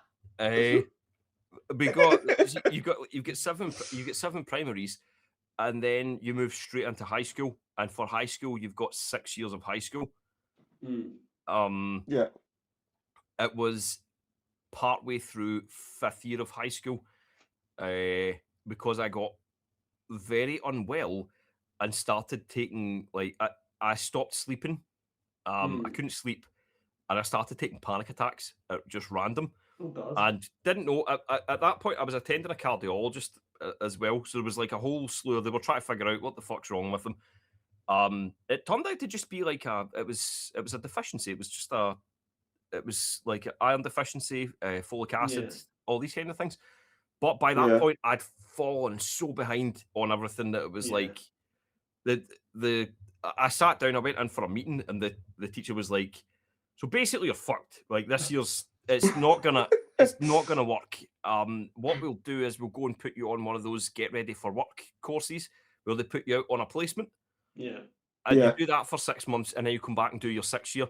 And my mum was like, "What if he likes the work and then doesn't want to come back? I'm worried about that." And the teacher was like, "Then that's brilliant. He's found something he likes." So I did that, and I was trying to get a placement in a zoo, but all the zoo placements had been had, right, as it turns out. So I couldn't get one of. There was a few zoos, man, and they were actually putting out placements. I wanted to get into zoology. It was either zoology or barbering, right? Those were the 2 things that I wanted to do. And they were like, "We don't have that. We've got dog grooming." And I was like, "Do you know what? Best of both worlds." So I went and did that. And then that True. was stuck in that for 10 fucking years, man. Do not, if you know anybody that's like, "I'm thinking about getting into dog grooming," slap them and just tell them, go get a warehouse job. I've got a friend who owns a dog grooming business, to be fair. If you own one, it's good. If you own one, you're going to make money. If you work for one, you're not. Yeah. Yeah. Absolute buttons. Oh. What this podcast has been so mad already. I love it. I'm so happy we got you on. Right. I'm running on like 3 hours sleep. I apologise, man. It's been unhinged from start to finish. Mate, so just for context for people, because if I was like traipsing through this to get clips, it would take me hours and hours and hours. So just for anyone that's like listening, what we do is we put it into a software that will, generate the clips for us, and then it saves us a job. And the clips are usually very good, but it only picks 10 out of the thing. I think it will struggle to only pick 10 with this podcast. Like, genuinely, like, it's been absolutely. But with that, I feel like this will get clipped as well. We move on to gaming hot takes. Now, Jordan, you said you had quite a few for us. So if you want to kind of start rattling a few off, and we'll react to them while me and Poetic kind of think of our ones, because we've had to do a new one every podcast, and you start running out after a while. But yeah, if you want to crack on with one of yours for us. Gordon Freeman from Half-Life has absolutely 0 superpowers, but he would still absolutely clap Master Chief's little bum. For a start, right? You've got Master Chief, genetically engineered super soldier. Then you have physicist in a hazmat suit, and the physicist in a hazmat suit manages to do everything that Master Chief does as a genetically engineered super soldier. I feel like Doomslayer is a cut above both of them as well. Yeah. Doomslayer would bend him over his knee and pat his little bum, and then Master Chief would go, "Thank you, Daddy, may I have another?" There's 0 competition. There is 0 competition. I'm not going to argue against it. I like it. Oh, I love Master Chief. I mean, Yeah, I mean, I'll agree with that. Painfully, but I'd agree with that. Yeah. It's one that hurts, but you get one guy who's fighting aliens and another guy who is literally feared by hell. Like there's hell could not deal with the guy, so they just locked him away. And it's all because they killed his pet bunny rabbit. Which is canon. Yeah. Maybe that's what John Wick's based on. Yeah, I was gonna say, yeah. He's like original John Wick. The guy blew up the moon just to spite people he didn't like. Like that's incredible. You know what I mean? Yeah. Like I respect a man who'll blow up the moon, just for his own convictions. Yeah, just why not? Yeah, because fuck the tides and everything else. You know what I mean? You killed my fucking bunny rabbit. Like yeah. So I think in terms of like FPS, I think Doomslayer is the most iconic out of all of them. I think the only reason that Gordon Freeman isn't held in the same regard is just because Valve are absolute pancakes and they won't give us Half-Life 3. I think that's it. As much as I love Halo and as much as I love Master Chief, I think that those three it should be like the Triforce of badassery. And the only reason that Gordon Freeman isn't up there is just because because no Half-Life 3. Okay, I'm gonna piggyback on that hot take with one of mine. And even though I have been a PlayStation guy my entire life, I have played Halo. I cannot see a world where Halo should have been compared to COD in any way. It is the only thing that Halo has on COD, and I can't remember what it's called, but the creative sandboxy thing that they had in one of them. I can't remember what it was called though. Yeah. What's not Forge? It's I know what you're talking about. Yeah. Though. Yeah. They had like the creator level thing, but I like when you look back at like the CODs that were coming out at the time of Halo, even like Call of Duty 3, I think is one of the best Call of Duties ever made. A masterpiece. Yeah. Do you know what the thing with Call of Duty 3 that got me was? It was the first ever game that it might not be the first game that's ever done it, but from my memory, it's the first game that got first person driving correct. In terms of like the steering wheel, you'd actually see the guy like doing this with the wheel. It wasn't just like one of them, you know what I mean? Because no one drives like that. But like if you like flicked it slightly, you'd do that. If you flicked it a full thing, you'd like proper turn it. Like insane attention to detail for the time. Yeah. Insane attention to detail. Yeah. So for me, Halo doesn't even hold the torch to COD in that time period. I think. Well, when was COD 3? Because prior to that was Big Red One, wasn't it? Yeah. COD 3 was the first COD that I ever played, so I want to say early noughties, but I could be wrong. So COD 3, where they differ, COD 3 was 2006. Right. 8 years after the initial start of development of Halo, which is why I think they can't be compared, because Halo was never meant to be a first-person shooter. Was it not? I never knew that. No, Halo was supposed to be a real-time strategy game. Oh wow! I probably would have enjoyed it a lot more if it was. It was a real-time strategy game. You can actually still find like original concept art online. Master Chief looks horrendous, but like you can find like the original concept art. It was meant to be a real-time strategy game, and then they were like, let's go down the FPS route.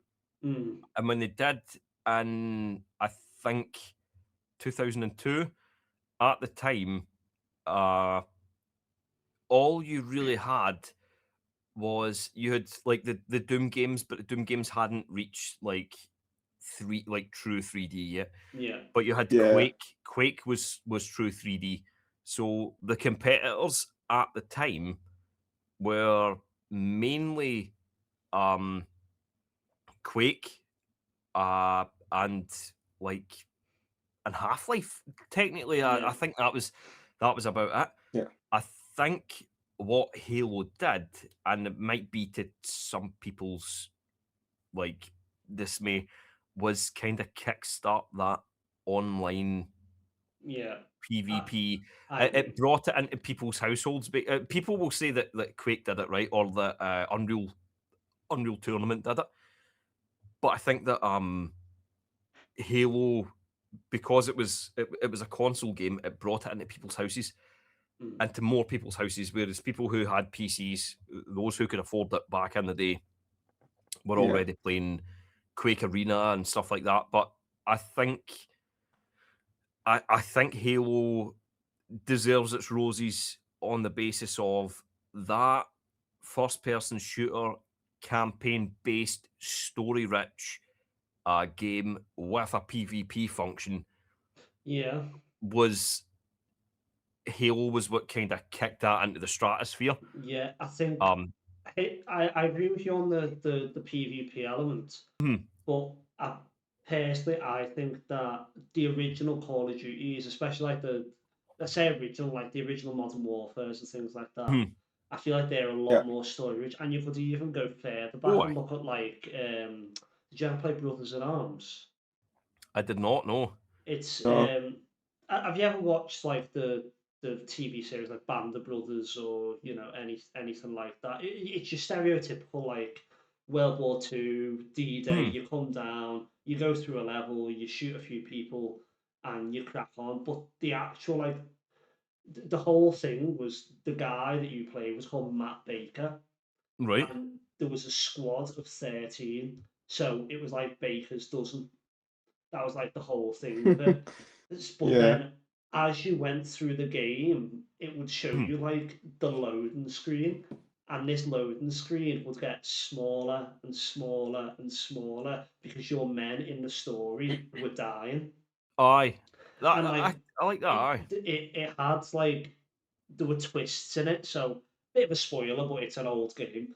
So in the first game, you play as Matt Baker, and there's a part where you run up to one of your squad members, absolutely screaming his head off, saying there were too many of them, there were too many of them, and then you've got two of your allies on the ground dead, Right. and it actually becomes apparent in the third game. So probably about 6 years later of game development, that the ally that was screaming actually shot these two people. There were no Right. Germans or anything involved. But at the time, you're like, oh, he must be really going through the mill and going through it. But he was actually like, he was like shell shocked and didn't have a clue what was going on and all this stuff. And it was just, for that early on, the twists were there. And I feel like Halo didn't do that as well as some other, more historical games.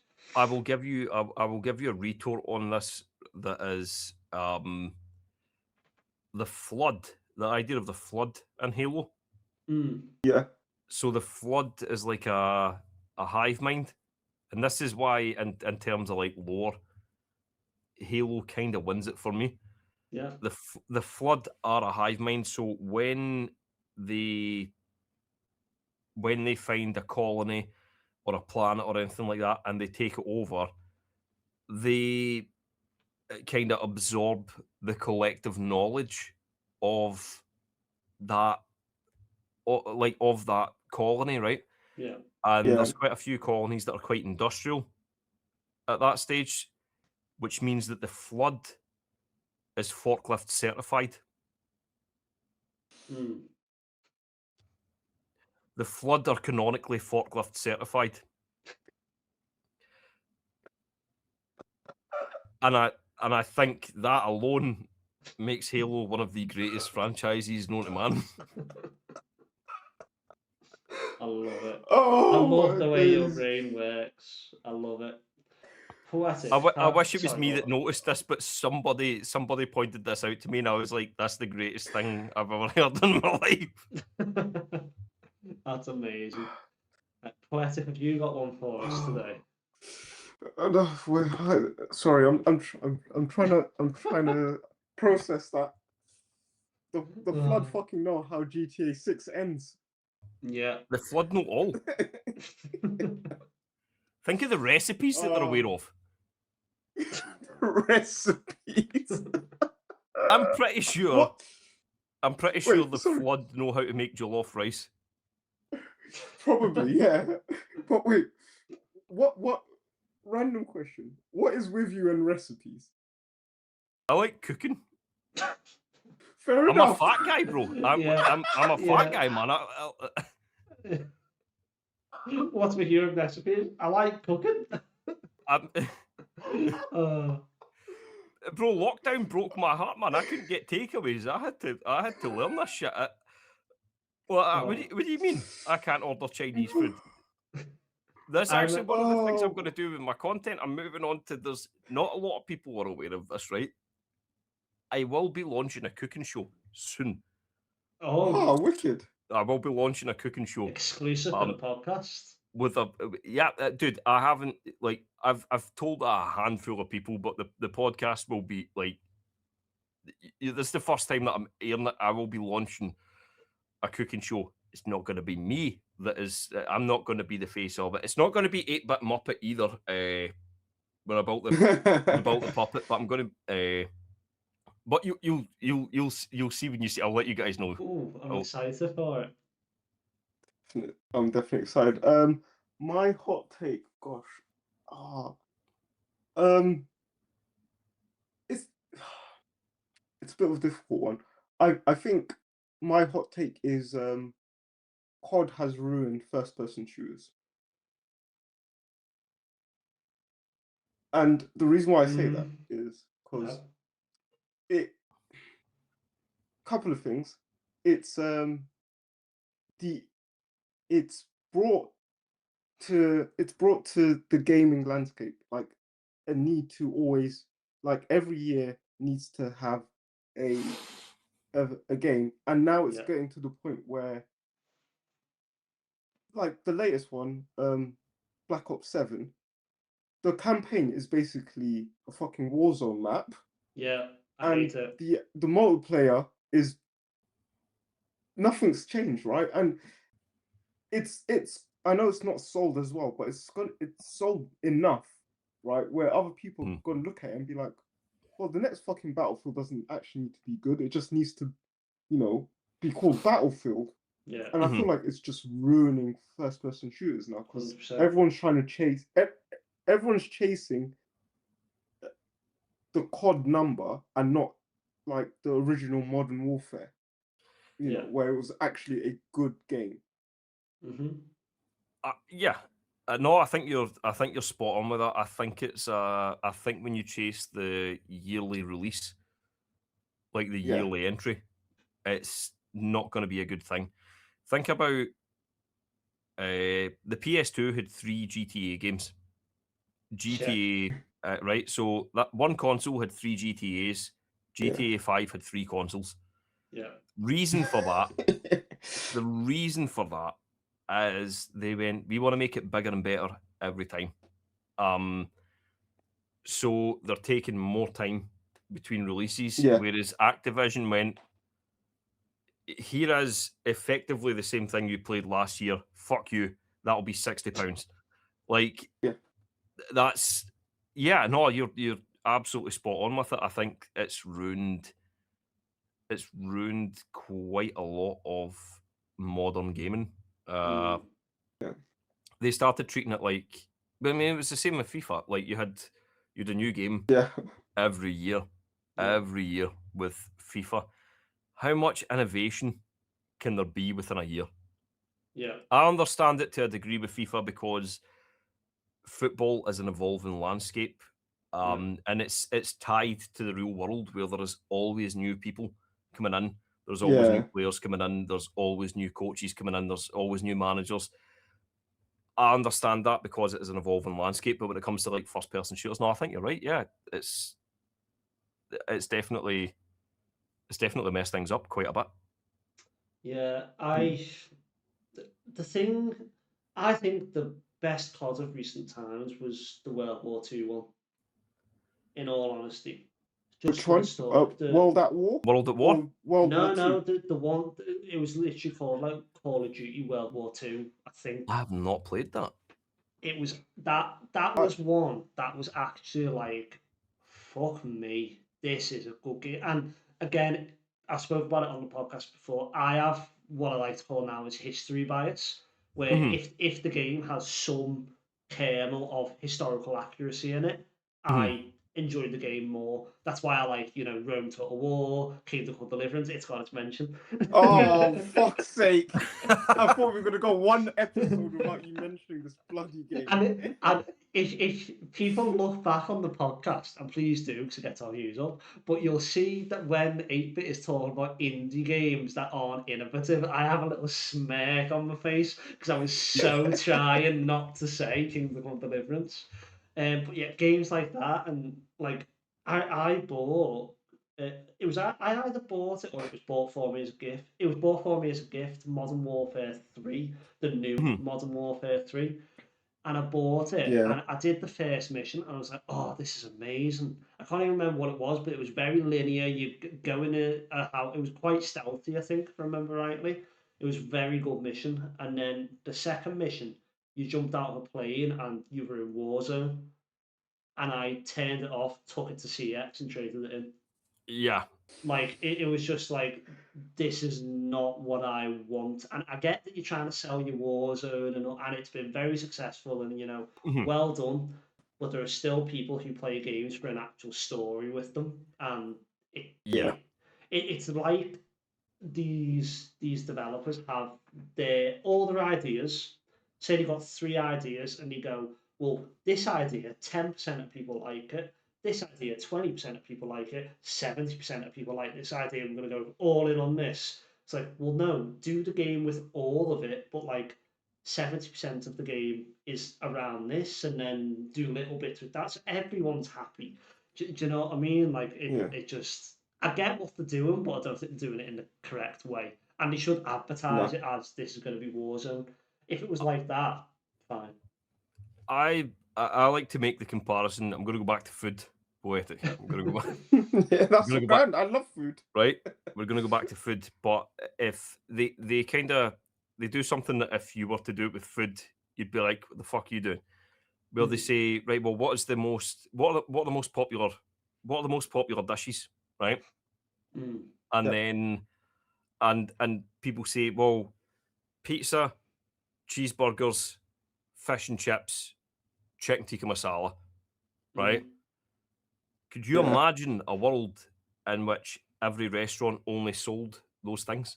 Because those are what the majority of people see when they ask, like, when they ask the majority of people what they're eating, the majority of people will say a few things. If they came to that consensus that that's what's selling and every restaurant just sold that, you would be fucking miserable. Yeah. Like, you would be... Restaurants wouldn't get that much patronage. I think people would be into it for a while, and then they would start cooking at home, which is how indie game developers happen, because these other people, to spin on that analogy, are cooking up the same shit. They're cooking up the same shit, and the indie developers go, well, I'm going to cook at home. Yeah. No, that's brilliant, actually. And a lot of indie developers are cooking. They are cooking. They are Yeah. cooking. I came across a game, The Last Door. I've heard of it. Ooh, okay. It's like a point-and-click adventure game. Mm. You know, you like Day of the Tentacle, Monkey Island, all those kind of games, right? It's like in the vein of that in terms of like mechanics. That is one of the best games I've ever played in my life. Like, Wow. and it's like this pixel art. Like, it looks like it's it looks like an old game. It's not an old game, but it looks like an old game. But like that game, the story for it, one of the, in fact, I'm not going to say one of the, it is, I would say the greatest story of a game I've played. Really? Like the story for it is incredible. If this was like see if it was like a series, if this was a series, people would be like, you'd go to work and be like, dude, did you see the last episode? Like the story for this was incredible. The score, like the music, everything about this, and it was just like a 8-bit pixel arty point and click adventure game that was cooked up by a small studio called Game Kitchen. Hilariously Cooked up Game Kitchen. I love it. But I did not even mean to do that. It just landed. But I didn't even mean to do that.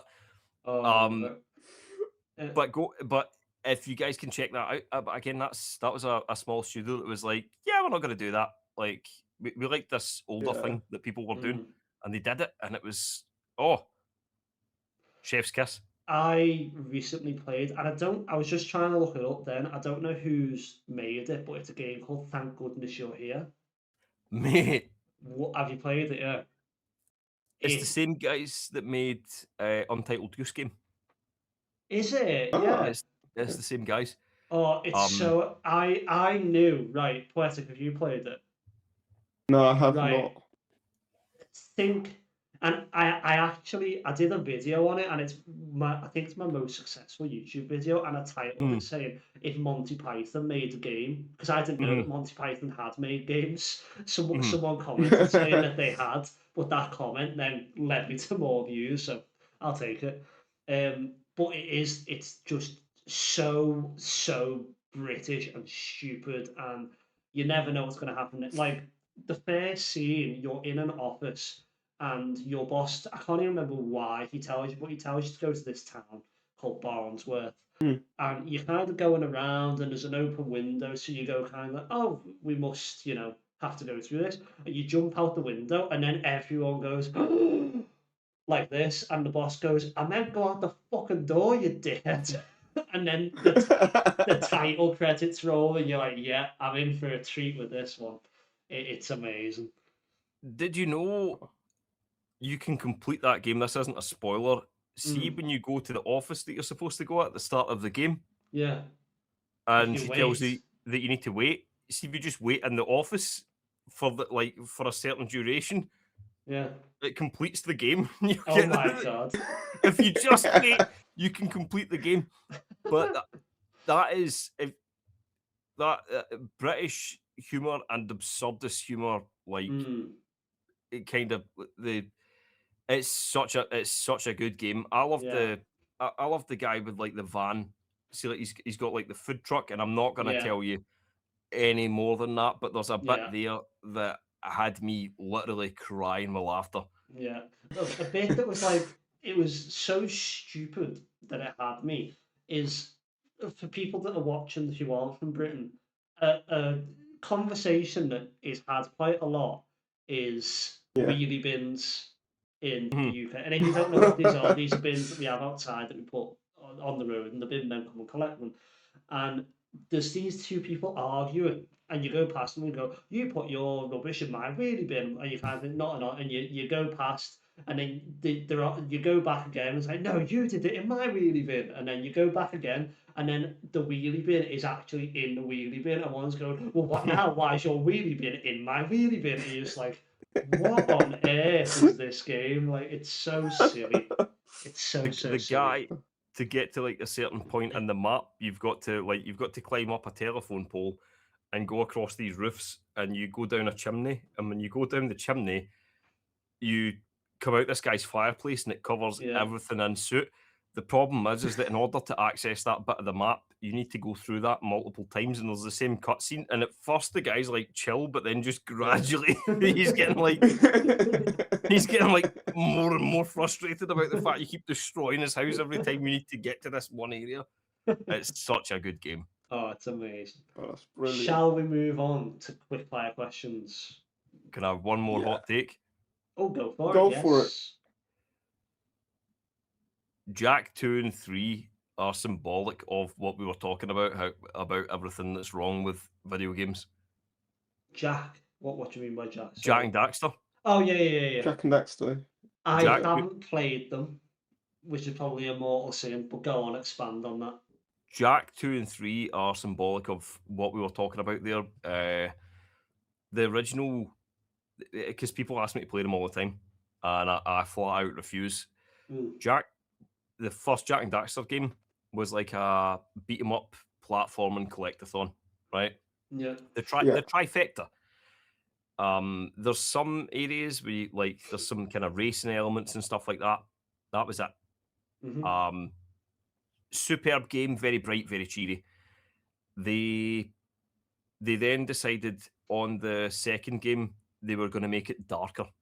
Right. So Jack, who's previously he's a character kind of like Link, where he doesn't speak. He's just this mute, like cheery looking, like daft kind of character. Is now dark and broody, and he's got a soul patch, right? And that's straight away right there. Check the hard drive. See if that is the only facial hair they've got. Check the hard drive. Check the hard drive. He's now that. He looks like the lead singer of a pop punk band who's going to have horrific allegations levied against him in the near future. And he's like, and the game, the gameplay shifted from platforming collectathon to now the game's got guns, right? Oh God. Now there's police in the games now. Instead of these open environments and these different biomes, you're in a city and there's police and you can steal cars and you can get police chases and stuff like that. And basically the reason that they did it was Naughty Dog went, well, GTA's been successful and Ratchet and Clank's been successful, so why don't we just meld those two together? And Jack and Daxter was successful, so we'll take these two and we'll just make these entirely different games. Both of those sequels are widely loved by a lot of people. I think they are trash. I was so excited when they came out, where I was like, oh my God, it's got a sequel. And I remember I got it for Christmas and I sat and played it and I was like, the fuck is this? Yeah. What is this? I've already got GTA. I've already got Ratchet and Clank. I did not need Super Mario to have guns. Like I did not need it. It's like Mario. Can you imagine if you had Mario 64 and then it was afterwards? It's like, so it's Mario 64, right? But you come out of a vault and you've got these guns and it's after a nuclear holocaust. So you're going to be like running around after the nuclear holocaust. That's Fallout. We already have that. Why is Super Mario running around a nuclear wasteland with guns? That was what they did. That was what they did. I will never forgive you, Naughty Dog. Never. Do you know what? Do you know what? I don't think Naughty Dog are watching live, but we can hope. We can hope. If you are, just send us all a copy of Intergalactic and Last of Us. Thank you. Yeah. Do you know what? I've literally always had that impression of Jack 2 and 3, right? And I've never actually spoken about it. But I saw someone playing Jack 1 and I was like, this game looks fucking sick, right? And I was like, if I ever get a PS2, I will get Jack 2, Jack 3. And then one of my friends had a PS2 and was playing Jack 2. And I was looking at it and I think like you had like a hoverboard or some shit. Yeah. Or something like that. And then just Tony Hawk. They try to take pretty much any element from successful video games. And I was looking at it and I was like, this looks like this looks like a clone of GTA and Ratchet and Clank, and it's not doing either very well. And literally, it was because of that I didn't get a PS2 for many years after, because I was like, if this is what he's saying is like an amazing game, I've got that on GameCube and I've got that on Xbox. Like, I'm chill. But yeah, no, that was I agree. I think. Yeah, I agree. Right. Yeah. And you see it. Sorry, go on. No, I was going to say you see it with a lot of games nowadays, right? Where one mechanic is successful, and then all of a sudden, games for the next 5 years all adopt it, and just like, mate, like it was good then. Like, Yeah, do something else, you know. Right. Shall we move on to quick fire questions then? Let's go, man. Okay, so this is quick fire as much as possible, and Go we'll on. get right into it. Go on, Poetic. Sorry, I've already asked that question. Come on. Oh, do you want me to do the second one? Sorry. Yeah. Okay. Go for it. Okay.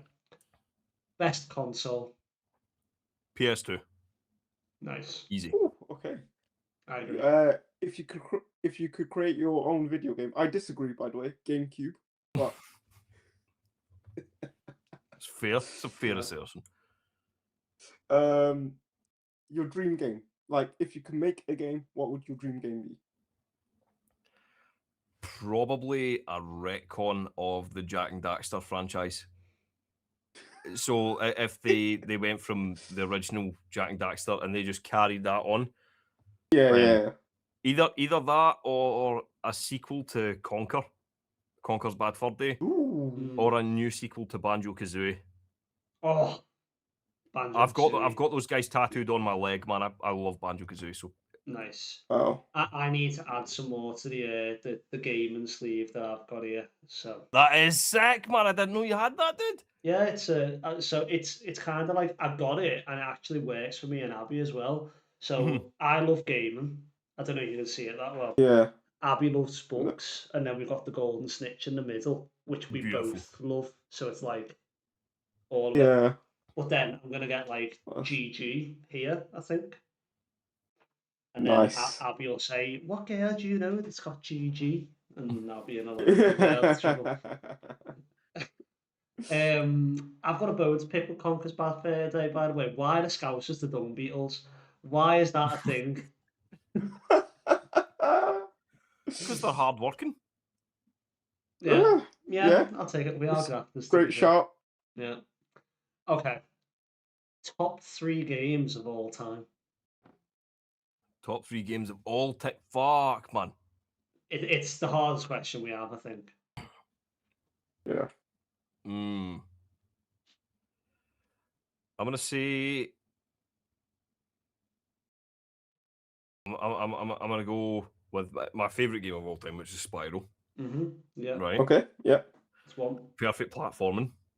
I'm gonna go with. It's difficult to go between Morrowind and Oblivion, but I would probably. I'll say Morrowind. Oh, okay. I thought you Right. Okay. I'll say Morrowind. I think it's worse in so many aspects, but it's good in so many aspects. If it was, in fact, no, I'll go with Oblivion in terms of playability. Spyro, Oblivion, and I think Sid Meier's Civilization. Ooh. Which one? The original. Okay, nice. I did not expect that. The original. Do you know what my favourite Civilization is? And you'll probably hate me for it. Civ Rev. I've never played it. The console one, and it is like a very dumbed down version, but I think that's why I enjoyed it, because it was easier for my little brain. Civilization is one of those games that you can like. I lose hours to any time that I put it in. It's just such a. There's a learning curve, but it's absolute peak. It's peak. Yeah, it's such a good game. And then the last question we have is: do you have any questions you'd like to ask us? I'll start with both. Okay. Your favorite games. Yeah. Your number one. What is your favorite game? Do you know what? I'll go first. Yeah, please do. This changes. This changes a lot, but without like nostalgia bias, I would say probably Astrobot. Astrobot. That's in my top 10. Yeah, it's just brilliant. Mine is on nostalgia bias, I think. I can't really pick between the three, but it's either between Shadow of Rome on the PS2. Right. And this changes a lot. Like I did this question on the last podcast, and it's probably completely different. Shadow of Rome, The Matrix: Path of Neo, which is one of the best physics-based games I've ever played, and Assassin's Creed Revelations, I'd probably say. But like the whole Ezio collection of Assassin's Creed, they could be in there as well. It's one of them amazing games. I like that. I like that. Yeah. Any others? This is your chance. In terms of content creation, is there a specific direction that you guys want to take your content? Do you have an end game? Do you have a path that you want to stick to? Do you mean in terms of our individual content or the podcast? In terms of your individual content and even the podcast as well, Okay. what would you like to achieve out of it? What would be your formula? What would you like to put out? Okay, Poetic, do you want to go first or me? Yeah, no, I can go first. Okay. So in terms of like my individual content, I've to be fair, I've only come to this very recently, right? Before it was just, look, I just want to talk about video games. It's one of my passions, and I want to share that passion with as many people. And then, like, I think last year, like, and I only realized this as I was going through my notes app, deleting notes, right? And then I saw last year, like in July, I had written in the notes app a book review for video games, right? Right. And that's all I had written. And recently, like I think a few months ago, I made my first YouTube video in a long time talking about that exact thing. But I hadn't seen what I'd written in my notes, right? So it just, the idea popped in my head again, and I was like, okay, this is what I want to do. I want to do a book review for video games because my other passion is writing and reading books and stuff. And then I saw that, and I was like, fuck, man, like I've probably had this idea for so long. Like, so like I remember back in secondary school where we had to write essays. Like a lot of my essays would be based on video games and like the analysis of the stories and stuff. And for me, that's basically what I want to do, right? I want to be known for looking at video games from, like, you know how Digital Foundry are known for looking at video games based on graphics and performance. I want to be known for looking at video games based on just the story and how the story evolves. Yeah. Yeah, exactly. And as I'm building this series now, I'm like sat there going like it won't be where I want it to be if I don't do this full time. So the ambition is to do this full time, right? And the reason why it won't be where I want it to be is because I want to be able to sit down, play a video game, capture my own content, edit it. You know, it's like, so when I'm talking about specific things that happen in the game, right? Like, for example, Kratos, his like character arc of where he's at the beginning of God of War 2018, where he's just like a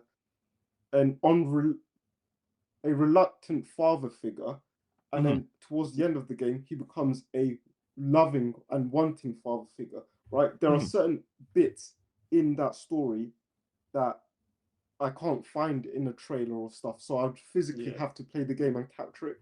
And so I was sat there going, fuck, man, like, to do this well and to do this to the level I want to do, this will be a full-time job, right? I'm going to have to go through, play these games again, get the right editing in place and stuff. So for me, at a personal level, that's where I want to take this. I really want to get to a place where I can do this full time, and not because, you know, I can sit there and say like, oh yeah, I play video games full time and I can make a living off it. It's just that I know that it's going to be a lot of fucking hard work, right? And it's not something you can do quite easily. So that's that. And all the other bits like reviewing video games, reviewing hardware, and all of that. But that's the main thing is that. And then for the podcast, genuinely, and I think I've said this before, as obviously I want it to be big and I want to get sponsorships and all of this stuff. But for me personally, it's a selfish thing. I want to have conversations like we've had today with content creators and game developers and people within gaming that inspire me and learn a bunch of different shit and learn about games that I've never heard of and all of that stuff. So I hope it takes us to a place where, for example, like we can pull Shigeru Miyamoto or Hideo Kojima and be like, Hideo, 1 hour, I just want to fire questions at you and pick your brain and understand how you think and stuff like that. So yeah, that's me. Yeah. I mean, my personal content, it's kind of the same as what I originally wanted to do, and that was just sharing a funny moment with people. And the reason that I started doing content is as I was getting older, I was kind of like, I don't really see the point in me gaming anymore. So I kind of wanted gaming to have a purpose to it. So now when I'm gaming, like the only time that I game is when I'll be streaming or recording a YouTube. It's very rare that I actually sit down and play a game with no kind of content thing in it. And I I found that. Yeah, I feel like a lot of people are like, and it's not a bad thing as long as you do it in the right way. But yeah, just continuing to share what I'm doing and just kind of build that community. And like people probably know that I am on like every app and I try to post very consistently. I try to stream very consistently. And obviously the podcast as well, and just try and like build that community. Like I've always said, I would rather have for the next 10 years have 15 viewers that were the same people constantly coming into my lives and things like that and engaging and enjoying what I'm putting out than have millions and millions of people who I can't physically see what they're saying because the chat's going so quickly. Because it's going too quick. Do you know, like I think it might have even been you actually where you raided me, and I think you might have had a good like 30 viewers or like a good amount of viewers or something. And you raided over to me, and I was like just about to end my live stream, and I was a bit like, wow, you know, I was like, oh my God. And like I couldn't like keep up with what was going on, and even with just like 30 people, which in the grand like I know you said in the grand stream of things, in the grand scheme of things, I love that. with streaming, it's not actually that many people. If that's consistent for your entire stream, that's a hell of a lot of people. But just a dip of 30, you should be able to kind of cope with that. But I was like, that was my first kind of taste of it. So I do want that, but I also want the community around it and people to actually engage in what I'm doing. And I hate using this word, but kind of engaging with the brand of what I'm trying to build and the whole. Because at the end of the day, like you can tiptoe around it as much as you want. If someone said to us, you can make this video for free, or I'll give you 50 quid to make the video. And it's the exact same video. You're going for the 50 quid, aren't you? Yeah. You know, like absolutely. if someone came to me and said, you know, it probably never happened, but say like Nike came to me and said, if you wear our logo on your shirt, you know, we'll pay you 10 quid per video you do. I'd be doing 50 videos a day. Mate, 100%. You know what I mean? Like like that is I think like Poetic said, we are all wanting to eventually do this full time. or at least like I'd like to get to a capacity where I'm earning enough from this that I could drop a day at work or explore other options like that. Because I like having the time to kind of really hone in and focus. But I am quite lucky in that because I work in a school. I get half terms and weeks off and things like that. Yeah. So like this next week I am completely off. So I've got like a bit of a schedule where I'll wake up, watch a bit of telly, chill out. I'll come up here, I'll do a bit of DIY in the room, get that boxed off. I'll sit down for 2 hours, record a load of stuff, and then I'll chill. Yeah. But like because I actually have that time, by about 2 o'clock, I'll be completely done with the work. That then I can just enjoy my actual holiday. You know what I mean? So the time is yours. Like yeah, you've got it to yourself. I think one thing to make note of is specifically you don't think you can do it on TikTok, but you can do it on Twitch and on YouTube. When you do start to get to a point where you're getting tons of viewers in and the chat's moving really quickly, there's a slow mode. yeah, I've seen that. Use the slow mode because it helps. One of the most important things I've found specifically in relation to streaming is being able to engage with the viewers. Yeah. Because it becomes like a hangout. There's one guy I use as an example, and his streams he has it in a way where it feels like when we were kids, when you would go around to your friend's house and say that the three of you guys would be sitting on like the edge of your friend's bed while you were playing video games, or maybe there's 4 or 5 of you guys, right? And one person's trying to beat a level, and you guys are just chatting away. Yeah. It's Super Nerd Simon. Super Nerd Simon has that vibe. He's amazing. Perfectly down to a T. It feels like you're hanging out with a friend, and I think that is definitely a good thing to be able to capture. Yeah. If you can, when the chat's moving 100, when I see some of the bigger streamers, man, I'm like, how the fuck are they doing that? But I think it is just slow mode. Yeah. I think it is. Yeah. I've had a TikTok live pop off one time, and I could not keep up with the chat. It's mad, isn't it?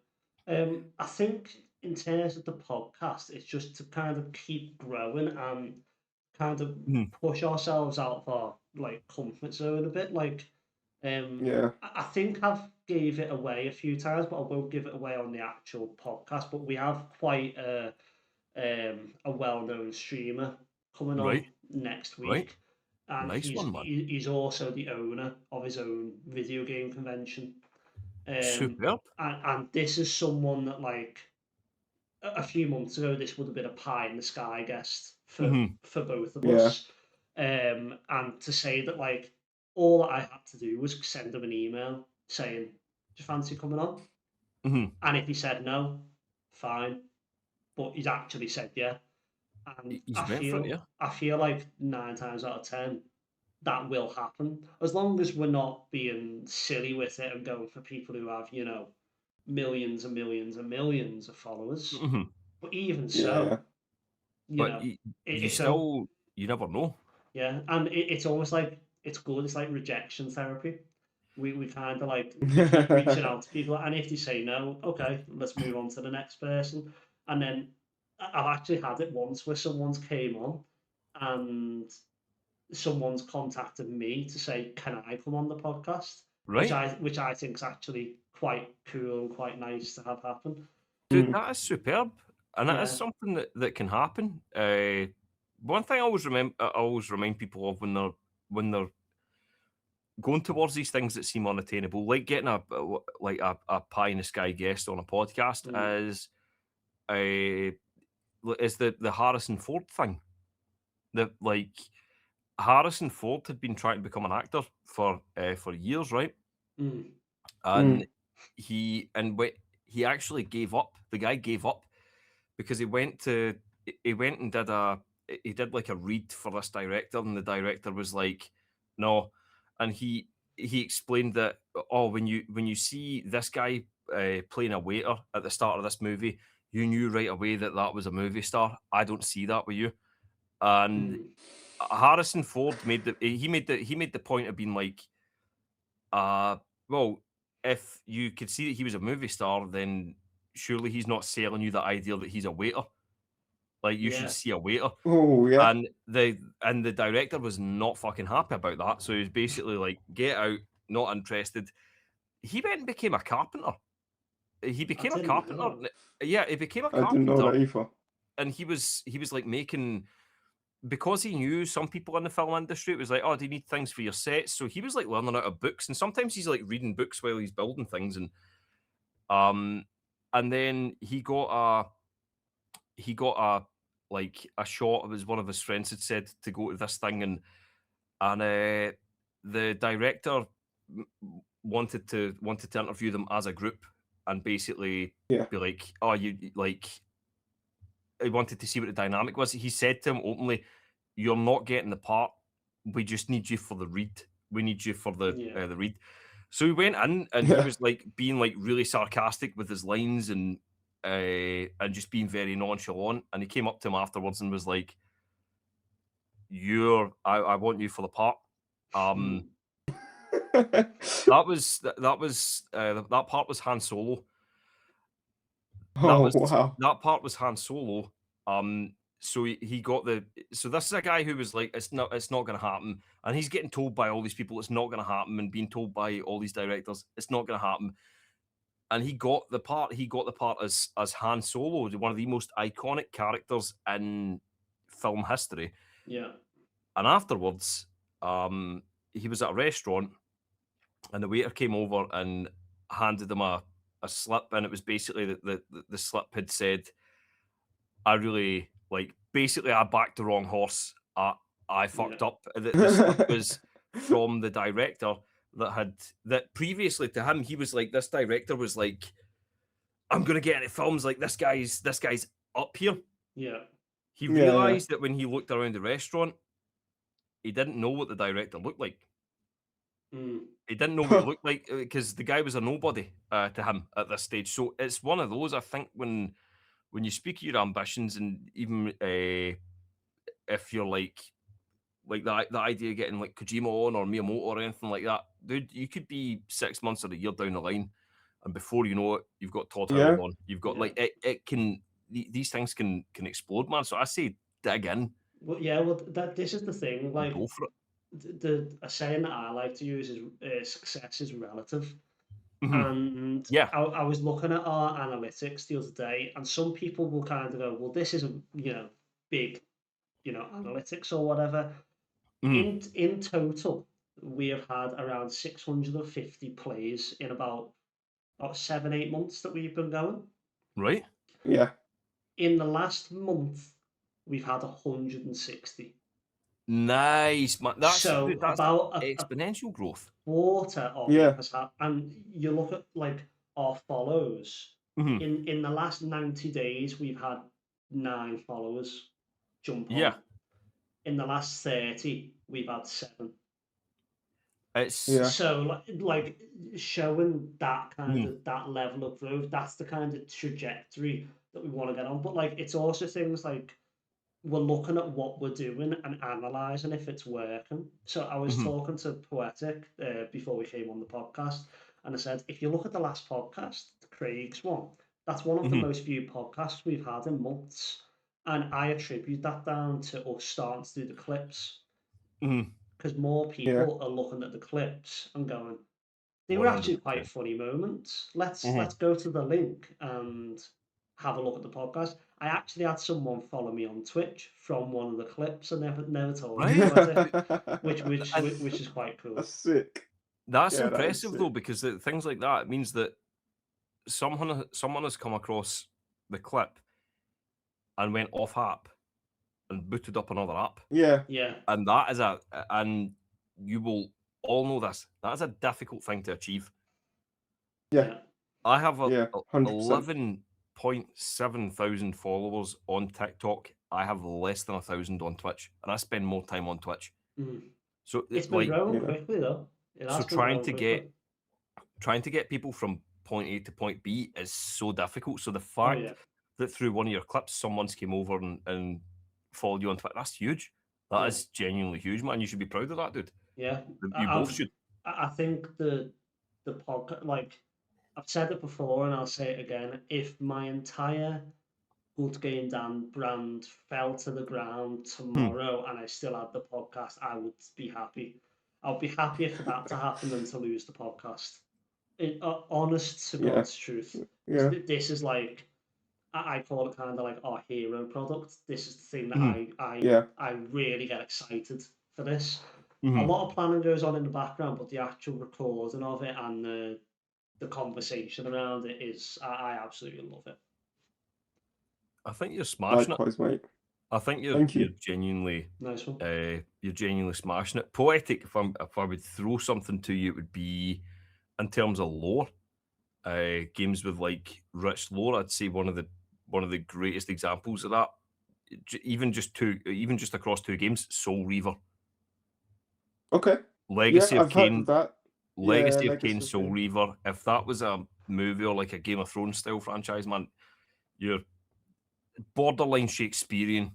Like you'll love it. You will absolutely love it. Yeah, no, that's definitely on my list. What's your? I'd say for my last question, what are you guys' thoughts on like the occasional collaborative stream? I'm all for it if it's done for the right reasons. Because I feel like some people will kind of like take me and you for example. The disparity in our followers is, it's a good 8,000-9,000. If we didn't, have the rapport and know each other, if I kind of just came to you and said, let's do this collab stream, it would almost certainly look like I was trying to kind of bulk off your followers a little bit and get them over to you. Whereas because we know each other and we have that rapport and we built that kind of, I'll say friendship because I feel like online we are 100%, man.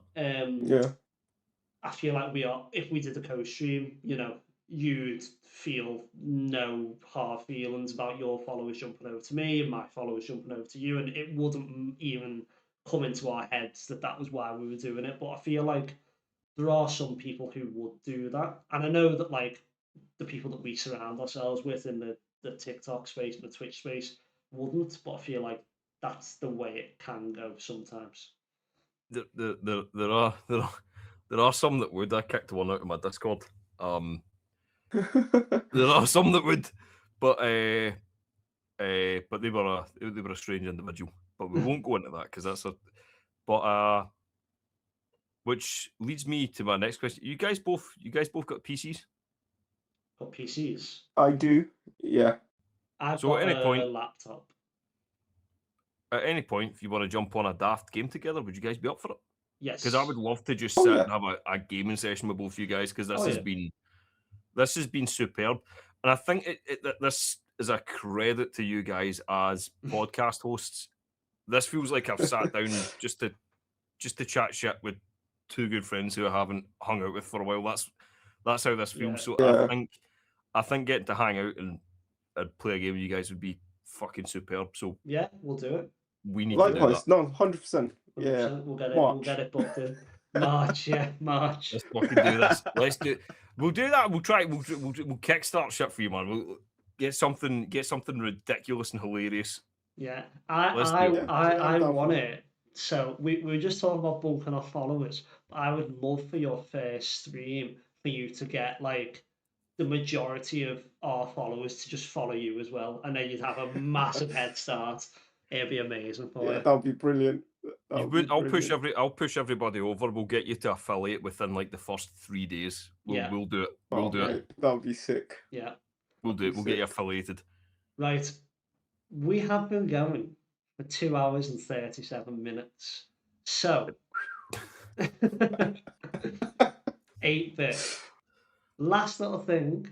This is your chance now before we end to kind of tell people where they can find you and just promote yourself a little bit, and then we'll end the podcast after that. Let's do it. You can find me on Twitch and YouTube. I'm plugging those first because I'm trying to get those grown more than TikTok. You can also find me on TikTok, but I'm trying to move. I'm trying to move beyond it. I'm mostly on Twitch these days. I went down to 2 days per week on TikTok. I might go back up to 3 just to see if we can pull more people over. But just Twitch and TikTok for the Twitch and YouTube for the most part. If you guys, if anybody's interested enough to check it out. Yeah, and it's the same name across everything. 8-Bit And Barber, it is the same name across everything. There is like a underscore. If it's 8-Bit Barber on YouTube, it needs to be typed in as one word. Otherwise, you will get videos of people doing haircuts. Fucking seemed like a good name at the time, but just not on YouTube. Not on YouTube, man. Does not fucking work. Amazing. Right, Poetic, do you want to lead us out? Oh, do you know what? You're gonna have to do it. It's fucking I've been squeezing shit, yeah, and then I've got it all over my fingers and it's exploded. So. Is this the first one I've ever done? I don't know. Yeah, well, I don't know. Okay. Good luck. So, guys, gamers and listeners, thank you for watching what is one of the most laugh-heavy and thought-provoking and food-involved podcasts that we've done for a good while. I've really enjoyed it. I hope you guys have too, listening and watching. Thank you, 8-Bit, for coming on. Really appreciate it, and we'll definitely have you on again at some point. Yes, but guys, 100%. As always, happy gaming. Gaming.